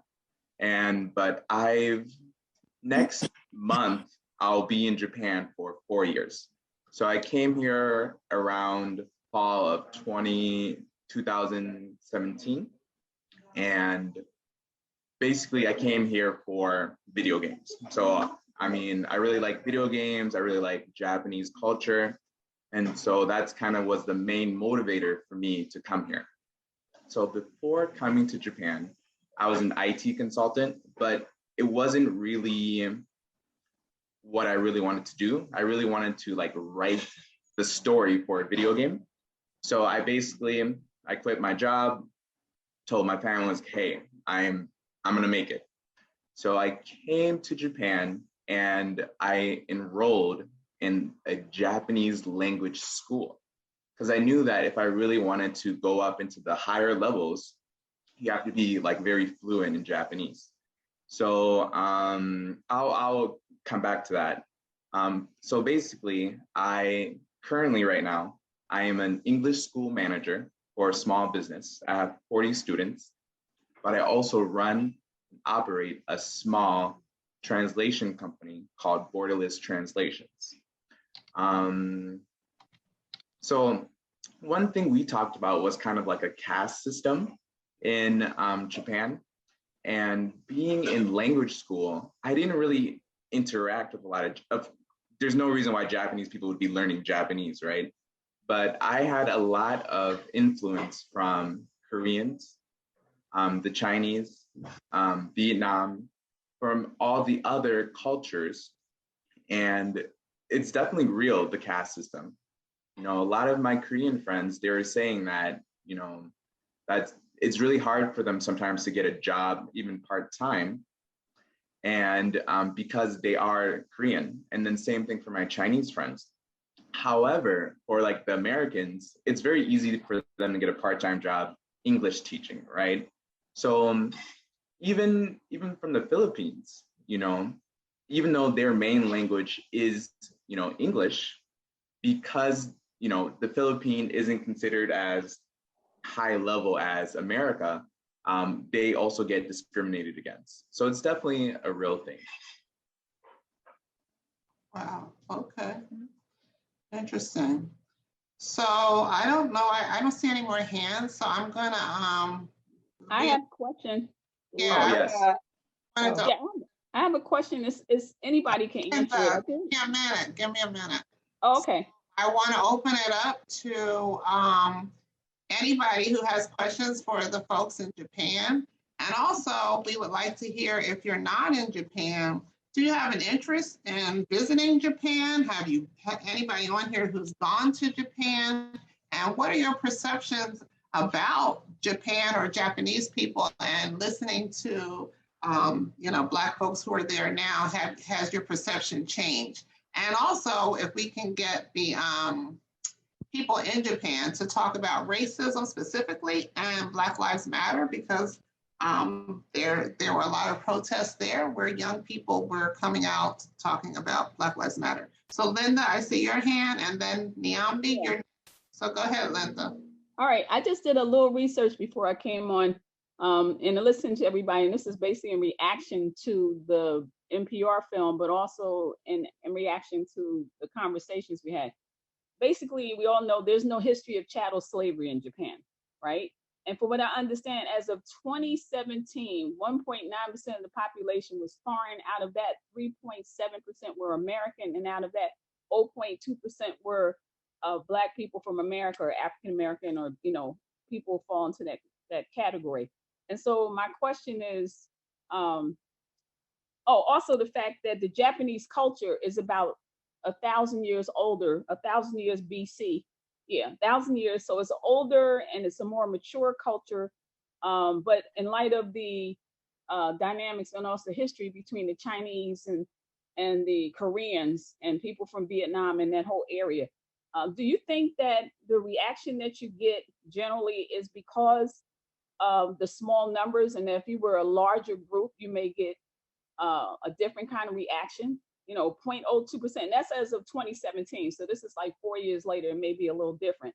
But do you think you're still sort of a novelty, and that may have influence on the reaction? I mean, I still hear that there, you know, it's not perfect, but you have, especially from that film, people have less stress. You know, they don't have the same stress as they would have as Black people in America. So are you suggesting that because there aren't a lot of Black folks there, they're not scared of us? Well, that's my point. Do you think that the reaction you get is because it's not that many of you? I know I lived in Southern California before a lot of Black folks lived in, Orange County. It was still orange groves. And so some people, it's like a novelty. And then as people started moving for Los Angeles and the numbers got larger, then the attitude started changing. So I'm wondering, you know, like in Japan, do you think that your small numbers have anything to do with the reaction you get? And if you had larger numbers, some of the things that were highlighted that may be challenges, maybe there may be more challenges. Carl, if you could speak to that, because you seem to be the one that's been there the longest. Yeah, that's a great point that you make. And before, when there was a lot more of us there because of the military bases that are now gone, and as in Okinawa, then there was a big pushback about us entering into their communities, and where we don't get that as much anymore because we're practically invisible. And as you might have seen if you watched the Olympics, they didn't talk about us being there. There was no mention of Black people or white people or any type of Americans living in that society. They just talked about Japan. And the point that you make is really useful, because as we start to move out into some of the other areas outside of the city into the country, there's kind of a look like, who are you and what are you doing here? But it's almost a welcome because they want someone to fill those spaces that have been emptied out. And that's something that Matthew and I are working on as well. And when we show up in large groups, it's still a novelty. You know, they still look at us as, what are you doing? Are you here to entertain us? Are you here or to take over a certain area? And culturally, I don't think there's any fear of that because of the immigration policies and because of other policies that they have there of blocking, and including the Filipino people. If you come there, you're as a medical technician, you have 3 years to learn the language, the written and the spoken. And if you don't learn it to the level that they've set, then you're out. You have to leave. And so they have all of these systems built to where you're always temporary. One of the first things that they ask when they meet us, how long do you plan to stay? And it's not like, you know, are you just here temporarily? But the expectation is that you won't be here for long. And so I do understand your question, and I can support the intent of your question as well, that it does seems like as long as our numbers are small and that we're not causing a lot of commotion, then it's not a problem. There's work that needs to be done that they accept us to do because it's work that they don't want to do or work that they won't be involved in, almost like what we would experience here with immigrants. You can do that work because that's not work that we're interested in doing anyway. But on the other hand, there's not many places that I can't go or many activities that I can't attend. A lot of the signs have gone down that used to say Japanese only or no foreigners allowed in this particular place. And those are places that we don't want to be in anyway. So I think they're wasting their ink to put those signs up because they're pretty dirty places. But that's my answer for that. But thanks for asking. Okay, thank you. Myra, and not Niamdia. I'm sure I'm messing your name up, but your hand. No, it's okay. So I just had a quick question. First of all, thank you everybody for sharing your experience. It's really great to hear people's perspective. But I do have a question for those that have families. Do you recommend any schools for expat children? And that's the first question. And the second question, for the Soul Food House and for the Yum Bakery, do you guys cater lunches? Because I want to get your numbers, so the next time I come to a business meeting, I can have some food and not sushi. It would be great. Thank you. Yes, we do cater. Yes, we do. And the funny thing is, both David and I have children here, and both David, the Whitakers, and I, our children go to local school. We chose local school because in our area, it's really funny. The mayor of our city lived in the US, and the people that protected him were Black people. The people that accepted him were Black people. He was able to join the Black choir in the States, right? As a Japanese citizen, as a Japanese. So when we met him here, this guy just walks up, starts speaking to my husband in English, and we're like, what's going on?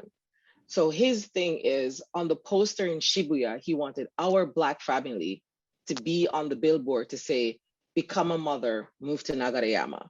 It didn't fly because everybody else was Japanese, but what they ended up doing was our white friend and his wife ended up being on the poster. But his attitude is, foreigners are necessary and Black people took care of me. So I know the rhetoric is wrong.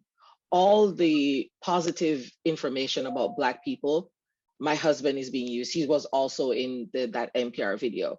He's also one of the 40,000 human rights activists in Japan and the only foreigner. Which person? 4,000? Which 14. sorry. Henry Seals. Henry. Oh, okay, in the orange shirt. Right. Yeah, so it's 14, not 40. So of the 14,000 human rights government appointed human rights personnel in Japan, he's the only foreigner and he's Black. And that is also because of the support of our mayor, right? So for me, like when you think of Japan, community is everything. Once you get into that community, you are in the community. So for my kids, we send them to local school. The reason we did that was because we had a community. Our home, we've had hundreds of people come in and eat and drink. And when we moved into our neighborhood, our neighbors only said good morning. At our house was the first time they had a conversation, and they've lived in the same area for 10 years. So when it relates to school, I don't think it's so much whether it's foreign, international school or a local school. I think also it's the support you're able to provide your child and the location the public school is. Because I know mixed children who has had much harder time than my fully Black children have had in school, but they're also able to do homeschooling with me. So they're fully fluent in English. So it wasn't necessary for them to go to English school. But if you work full time and you're not able to do that and Japan is not going to be your home, maybe your options will be different. So that's why we educated them locally here in Japan. Yeah. I hope that answered the question. Two things. Is Madoka still on the call? Because you mentioned mixed children, and I think she said her husband is Black or people in her family. So that might be interesting if she wants to share with us some of what you just talked about. But first we have Myra from Georgia and then Corinne from Cincinnati. So Myra, go ahead. Okay, I've been listening to all of the discussion from Black people who are living in Japan, and I was just wondering, after almost 30 years teaching at university, I came in contact with lots of students that were from Japan and other Asian countries. And I was wondering, is it a stereotype? Because none of the students that I met ever smiled, never saw a smile on a face. It was always very serious and not very friendly. Only made any kind of connection when it was required. But other than that, there was no outside conversation, no friendliness, no getting to know anybody, and never a smile. Is that just the way that students are taught to act when they come to the United States? Or is that the way male students are? Or what am I reading into that that's just not there? Nervousness, lots of nervousness. May I try to answer I'd that like question? to address that for a minute. People don't smile, and you're told not to smile when you take a picture. So if for your driver's license or any other type of identification, No, you don't smile. It's the seriousness. I was a volunteer for the Paralympics, and during the process, I had to take a picture. I'm happy because I'm doing this activity. They made me take my picture 2 times. Do not smile. It's really interesting. But and then I asked some my Japanese friends and said, "Oh no, we're serious about this." But I said, "This is a happy occasion. We smile." But no, they're told not to smile. And in the classrooms, especially in the elementary, junior high, high school, you find that the number of students in the classrooms could be up to 40 plus. So you don't have that smaller classroom and interaction. They go, they sit down, they listen, they're not called upon. So that's why when you get into the adulthood, giving an opinion, what's that? They just don't do it because they have not learned that. Whereas in America, when we were in elementary school, our teachers called on us. We may have had the answer, we may not have, but we were called on us. We learned how to interact with each other. It's not like that. And it starts very, very early here in Japan when children are growing up. Yeah, that's interesting. I remember riding the train in New York. First of all, it's the first time I saw people with masks on their face, and I thought, my God, are they like germaphobes? And what I was told is, no, they're not. It was, if you have a cold, you wore masks to protect other people from getting your cold. I'm like, oh, that's very un-American. But also on the train, I remember thinking that people were just stoic. They were not engaged with one another, just like Myra said. And that's why I walked away from that thinking, like, they just are indifferent kind of people. So, and then you hear about the high suicide rate. If somebody wants to talk to about that, about competitive and being the best, is that right too? We're getting late, guys, so we need to start trying to wrap up here. This is great, so maybe we'll have to do a part 2. But we have Corinne, and then Madoka, I understand, is ready to speak, and then Karen Ricks, who also has lived in Japan. So go ahead, Corinne, with your question. With the Black Lives Matter protests, what was the reaction of local communities and governments to the Black Lives Matter protests that were held there? I went to one of the marches they had in Yoyogi Park. The government reaction was observant is the best word for it, because they make sure any of the marches or protests are highly monitored by the police.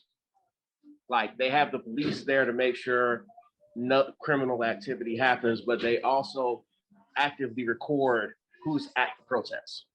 Like, they have the secret police, or the folks that think they're the secret police, because I know how to look at their shoes and tell who they are, walking around with a camera recording everything. So they allow protests, but they monitor what happens during the protests. Okay.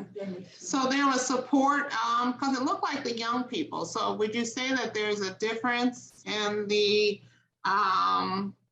feeling? I mean, are young Japanese anti-racist, I guess is what I'm asking. Well, Japan was forced to start getting educated on what the issue was, because they started reporting on it and started trying to report on it sometimes in an entertaining fashion, which became really offensive to even the Japanese people who knew about it. So they literally got an education on both sides on what they were doing wrong in trying to explain it. So we cannot hang up without you all talking about George Floyd. I mean, what was the impact of that? How we saw it in the video, but can you tell people on the call, for yourselves, seeing George Floyd, and for the Japanese community? I have still not watched that video. I refuse to. I can speak a little bit on that. Yeah, actually, I'm with David. I didn't want to watch that video. Well, to be honest, okay, I'm not in the city, and I'm pretty much away from people who have grown up in a city, so it can be a little bit isolated. And one of the things I noticed, so I'm in my mid 40s. My peers around the same age are very much, they see the protests, they see things, and it's like, that is an American problem. So it's not as diverse here. So while they see it as bad, they don't see it as something that happens in Japan. To put that into perspective, I have a friend who grew up here. He is, one of his parents is South American, and his face looks different. And growing up, he's my age, growing up, he was attacked as a child, had bones broken. Now, these same people that were all together, these are his friends that he grew up with. And they were very, adamant, oh, well, we don't have discrimination and all this stuff here, even though they know that this is something that their friend grew up on. And they would even say to me, aren't you glad, Allison, that you don't have these problems here? There's no discrimination. And like to what Nadia said, it's just everything, it does. It happens to certain people, but I feel like where I live, people see it as somebody else's problem. But when I do talk to like elementary school, because I have younger kids, I realize that they do talk in terms of, they understand they have friends who are from different countries maybe, or their parents are from different countries, or they look different. And they're a little bit more aware, I think, because of these protests and things they're talking about, oh, I'm realizing, I should kind of maybe check out for my friend at school, make sure he's saying these kinds of things. Am I othering them? And I'm actually hearing that from little kids. So it's, I don't know. It's really different because I'm not in a city. So when I hear other people talk, it sounds so much different from my experience. So we're just going to do a few more. This has been great, and then we have got to go. It's 10 o'clock. It's only what time is it in Japan? It's and Matthew, did you have to cut out? Yes, I do. I'm very sorry. If you guys, I've seen through the chat box, there's some questions and things that people would like for me to ask or would like to know how to get in contact with me. I left my email address in the chat box. You only left it for me, so let me copy. You need to cut and paste that and leave it for everybody. Yes, please. I'm very sorry, guys. I have a client that's going to be chiming in 3 minutes, and I have to take it. I'm very sorry to dig out. Ruthie, please take over for me if you can, and then guide them through. You guys don't have to get off now. I just have to go. I'm very, very sorry. I do have to apologize. And Matthew, we will do this again, and you, Ruthie, and I will all be talking soon. Okay. Good seeing you again, Matthew. Bye. Likewise, guys. Thanks. Yeah. Thanks. And thanks to all you guys from Japan that came. I really appreciate it. Please continue this discussion because I think this is very necessary. And if we can continue to do this, let's try to find a way to do so. Okay, cool. Okay. All right. Have a good evening, my dear. Okay. Bye, guys. Bye. Okay, so we're going to do Karen Ricks. Corinne, I see your hand, but I thought there was somebody else. But go ahead, Karen, talk to us.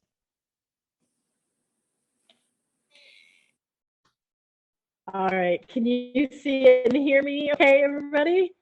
Yes. Oh, wonderful.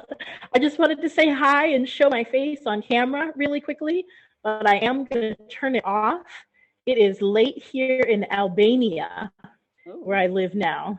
The Black in Albania, and you got to tell us how. I found this works better, especially on calls with a larger number of people. But I lived in Japan with my family for 10 years, between 2007 and 2016. I was located in Nagano Prefecture, where the Winter Olympics were held, about 3 hours outside of Tokyo, in the geographic center of Japan. In fact, there was the marker in our town that identified the geographic center of the entire country. So it was a former capital city of the prefecture, but also kind of a rural area as well. So my living experience was very different from those people living in Tokyo, Nagoya, Osaka, Kyoto, other larger cities. I originally was just a trailing spouse following my husband, who was teaching English for a year, maybe two, if we liked it. But we enjoyed that experience so much. We continued to stay, as I said, for 10 years. Our son was born there in Japan. I founded my own international Montessori school there, which I ran for most of the decade that we were there, and sang gospel music in my church within the community.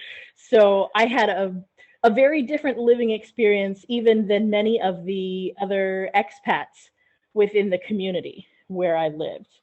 And my family and I also had a very different experience as a mixed race family, because although also American, my husband is white. I grew up in San Diego, California, and Japan was never on my radar for places to travel, though I'd love to travel all over the world. And that's what my family and I have been doing since leaving Japan almost 5 years ago.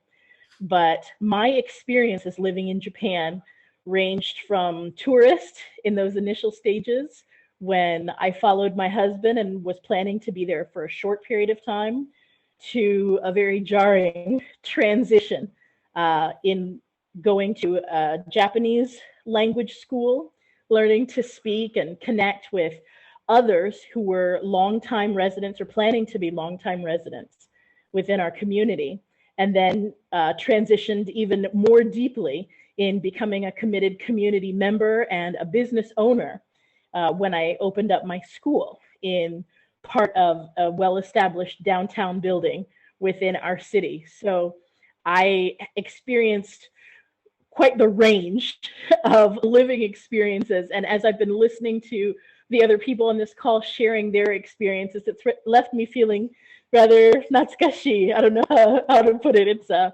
very nostalgic kind of feeling, if you will, a longing for, you know, my son's hometown and that place where we built community within our school, with our church, with the friends that we made, and not having had the opportunity to reconnect as we had anticipated in the last 2 years because tourist travel to Japan has been so limited.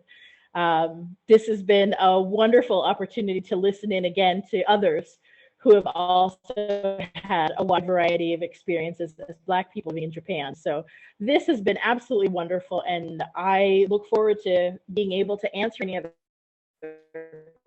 questions that people have. I did know what time is a it? lot of discussions about the difference. It is just after 4 a.m. here in Albania, but because I continue to work with people all over the world, this can be a standard part of my workday. So that's not a problem. I know that there are a number of people who have mentioned a sort of caste system, if you will, within Japanese society. And there's been a lot of discussion about the differences coming from the United States or other very individualistic societies and living in Japan, which is a very high context society, and the drastic differences that people have felt in terms of communication and understanding of societal expectations and their roles in that.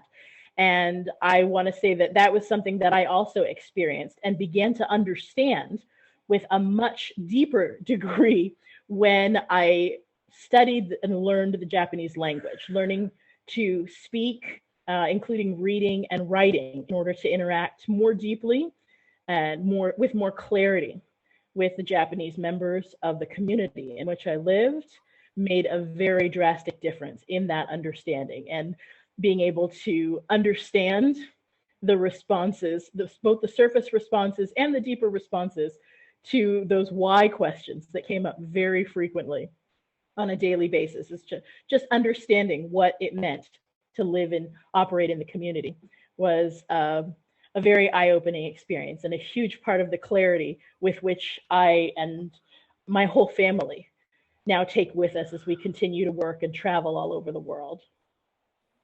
Fabulous. So what we're going to do, honestly, we're going to have Nadia talk. Corinne has another question. And then the last thing that we're absolutely going to do is if some of the folks who are in Japan, I don't know if Americans are interested in going, or that was people on the call who aren't in Japan are interested in visiting America, and visiting Japan, and what's entailed in that, and you know, are you all welcoming us to come for a Black family reunion in Tokyo? You're always welcome. Are we gonna have a Black family reunion? Indeed. Okay, real quick, Nadia, and then Corinne, and we're gonna wrap it up. Go ahead, Nadia. Okay, I usually talk a lot, but I'm only going to say 2 words. Okay. Whack-a-mole. This is exactly how it is in Japan. If you don't do the things the way the Japanese want it or something, poof. If you ask why, if you smile, whatever, you're pushed down. That's all I want to say. So think of the game whack-a-mole, and that's how the Japanese society works. If you say something different, or if you think something different, that's all. America's becoming that way. I call it groupthink, and you've heard of cancel culture, so we're becoming that way.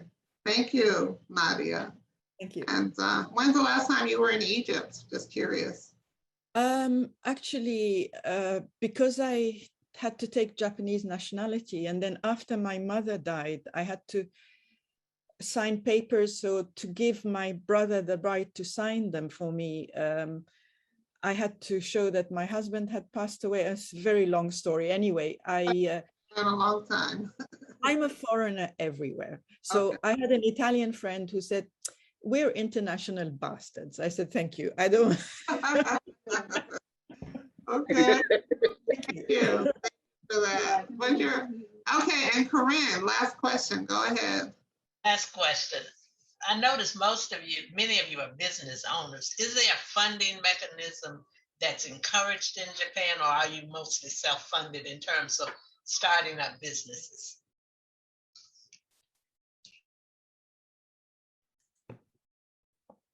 Is Sasha still here? Open it. Okay. Well, I actually. I'm here. Oh, Carl's okay. here. Yeah. Yeah. Why don't you guys? I was going to, but you guys actually have your business in Japan. Carl, go ahead. There's a new organization in Shibuya.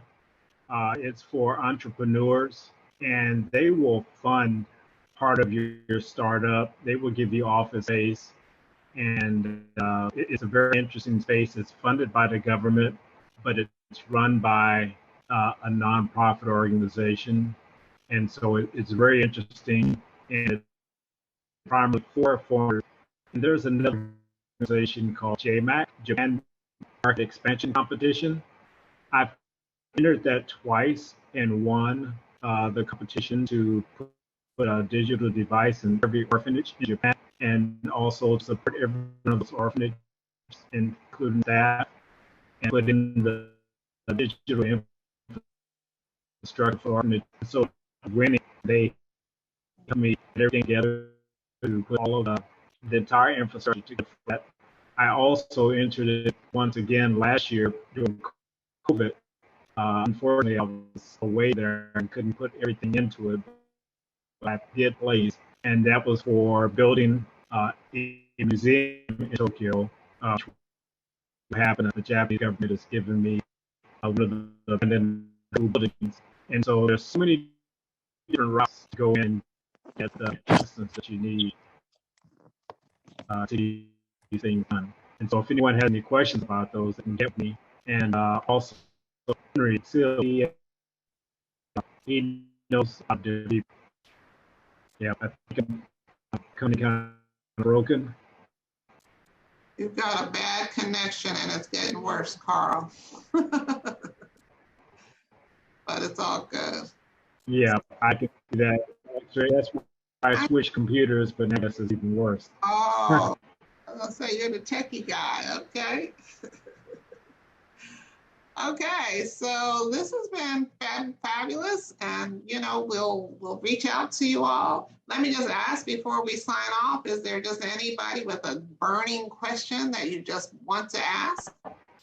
I do. Do Blacks own property there? or more appropriately, non-Japanese people own property there? Because the way Allison spoke, it kind of suggested that maybe no, because she said when she married and then she owned property, and I thought maybe one was conditioned on the other. Oh no, it's I hadn't planned on being permanent.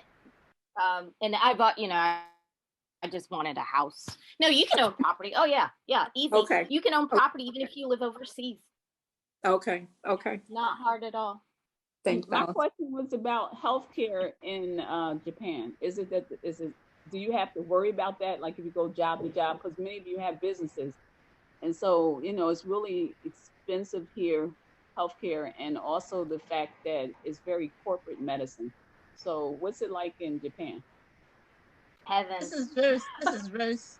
I had, when I first came, I was still on a rider from the United States in 2004. Now I have Japanese health insurance. It is wonderful. If I came back to the United States, I could not afford health care. And I am a user of the system because of chronic illnesses. So, for example, I went to the dentist the other day and I paid, what was it? Less than $10 to have work done. That would have been expensive. So it's very, very care. But it's socialized healthcare. Right. So it basically takes the stress off. You're not getting a job because of the insurance, which means you don't have to be locked in particular jobs. Like people here might be depressed, but they got to stay in the job because they have good healthcare. Well, that won't be for long, but yeah, I can appreciate that. Thank you so much, Ruthie. Anything else? So is anybody outside of Japan but inspired to now go to Japan based on this call? Or did you hear something that inspired you to want to go? Anyone? All of us, Helen. All of us.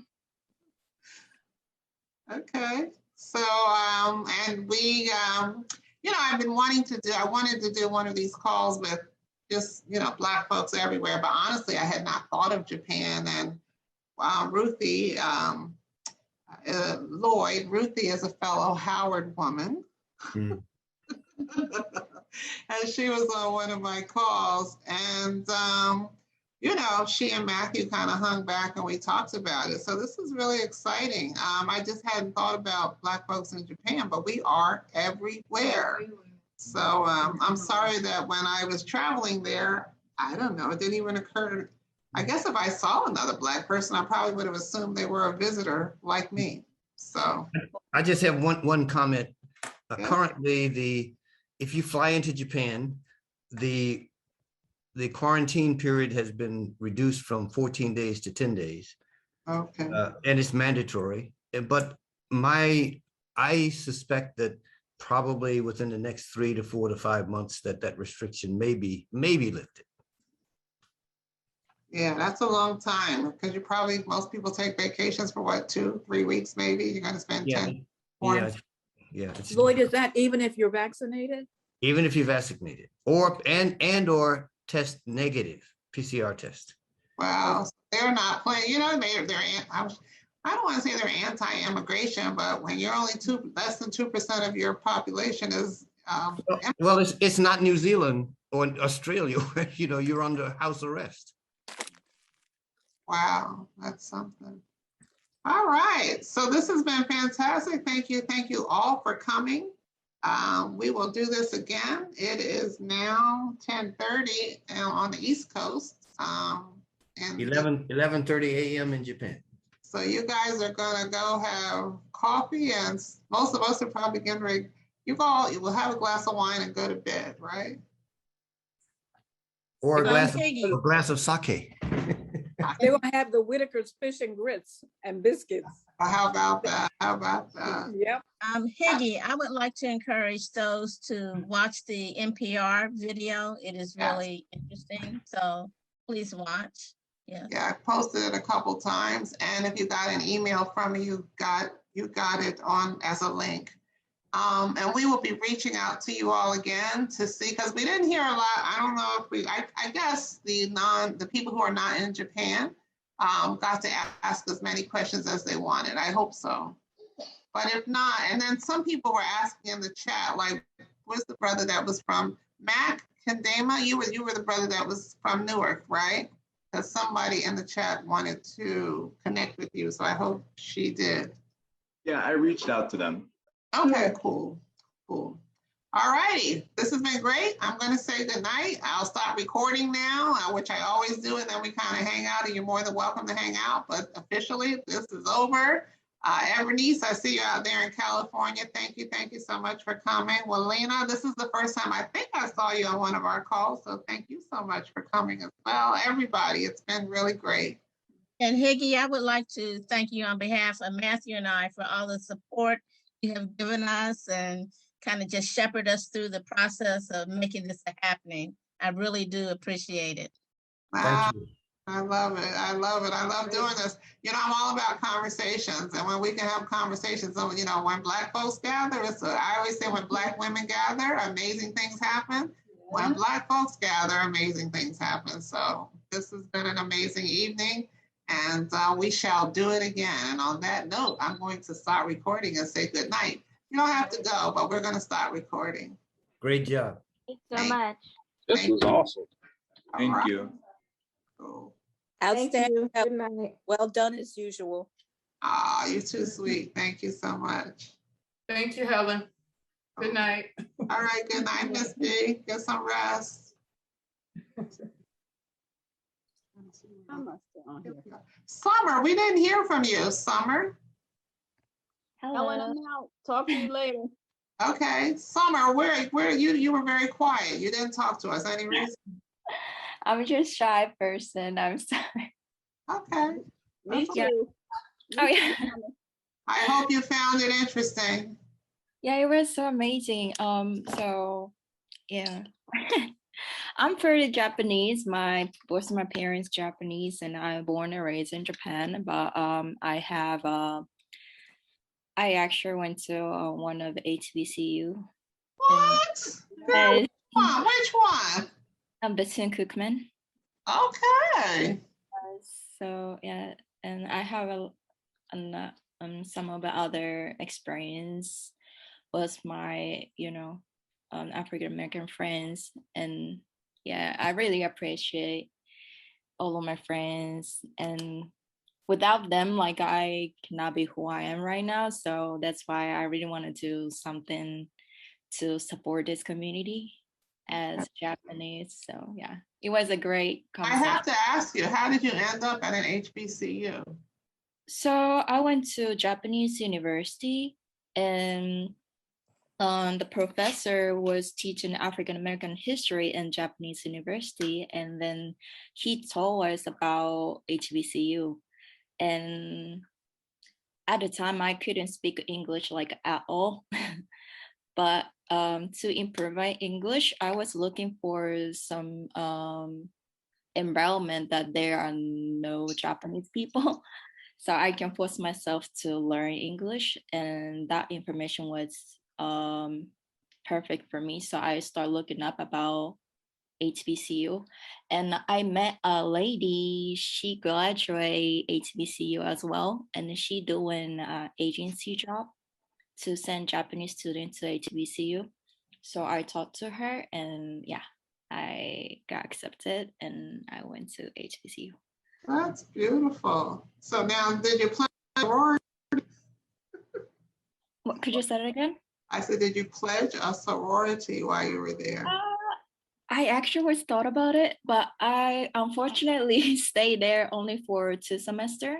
I have to come back here, but I could join a dance team over there. Okay. All right, wonderful. Well, thank you. I'm glad we caught your story before I stopped recording. Thank you for asking. Yeah. Summer, I wanted to ask you, are you a member of the Legacy Foundation Japan? Yes. Yes, she is. Oh, okay, great. Yeah. Okay, good. Great. So I hope you all are. So we didn't talk about. It sounds like there's a strong Black community, and you all know, like, you know, when we're at a PWI, we like all know each other. Do you all know PWI is what they're calling predominantly white institutions as opposed to a HBCU? So you all like just know each other, or is there a strong community of Blacks there? We're working on it. Yeah. We're working on it. Yeah. I found in Ghana, yeah, you could turn to other Black Americans very easy. So I hope that's what you all will achieve in Japan. I think Yes. we're working on it, but I would like to say that the establishment Soul Food House has been a very, very pivotal place in people wanting to get more connected to the Black community, because first of all, you know, just soul food just brings people together. Yes. It helps you relax and feel that family and home that you're so been missing. And when you're on your last leg being here in Japan, sometimes a bowl of grits or a biscuit and a hug is enough to keep you going. And I think bowl of grits and a biscuit and a hug. I like that. Sounds good to me. Or insert soul food. Go ahead. I think from my witness, most of the people that I have met and have expanded from this community have come out of Soul Food House or have had some kind of relationship with the Whitakers. And I think that speaks volumes, you know, because at the end of the day, it really just speaks to love and what love can do in the form and the simplicity of it. And if we know each other, I would imagine at some point you probably are going to pass through Soul Food House and receive that kind of pep and refreshment in that sense. So we are working on it, and being able to, like with the Legacy Foundation Japan, being able to like take those people that have that question or have that yearning for community and give them a place to gather and feel at home and thrive. And absolutely what you said, when Black people gather, something amazing is going to happen, which is like my personal motto of like, even just being a believer and being Christian, like, well, I know something's going to happen when we get together. I don't have to have an itinerary, but I know we're amazing. And it comes out. That's what we do, you know. And just to say that about passing through the Soul Food House, that is one of the places that y'all have to come through and stop by to experience. The reunion's going to be. Well, follow the grits. Follow the grits. We can't hear you, David. What are you saying? The reunion's gonna be too big for just the restaurant, so we'll find a larger venue. You know, it's so funny because I travel a lot, and Japan is one of the few flights that I've taken. And when I get home, I'm just spent. I need to like spend a half a day sleeping or so. And that's, I don't know why that is. Can I just make a little comment? Yes, go ahead. When I first came to Japan, I first came to see if I could live in Japan before getting married. And then my husband had a son, and his son had left Japan as a baby and was living in England for a long time. And when he came to live with us, somebody said to me, "Oh, but he doesn't look like you." So I said, "Well, he's got another mother."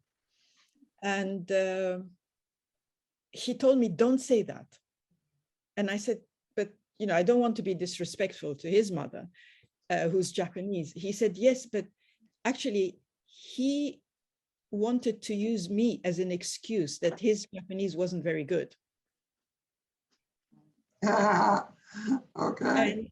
And it was really interesting in that way. So finally, when he was at high school, he wrote something, and it was actually on the radio for the whole of Japan. He won a prize because he really wanted to learn Japanese, and he did very, very well. I never learned Japanese, and I said to the children, "You take off your shoes, there's no Japanese inside the house." So they're bilingual. My daughter I think she's got 4 languages now. My granddaughter was up to 6 at one time. So I think sometimes the Japanese who were brought up abroad feel more this uncomfortable feeling of not belonging. Because if you're a foreigner, and that's it. And I think for my children who are half Japanese, and one friend of mine called me once and she was crying, and she's Polish. And she said some ladies came to the door and they said to her, "Oh, she's half." And she was so upset. And I said, well, you know, it just means that they're ignorant. That's all. And when my daughter was at school, a boy was annoying her. She moved schools, and then I said, what happened to the boy? She said, it's okay.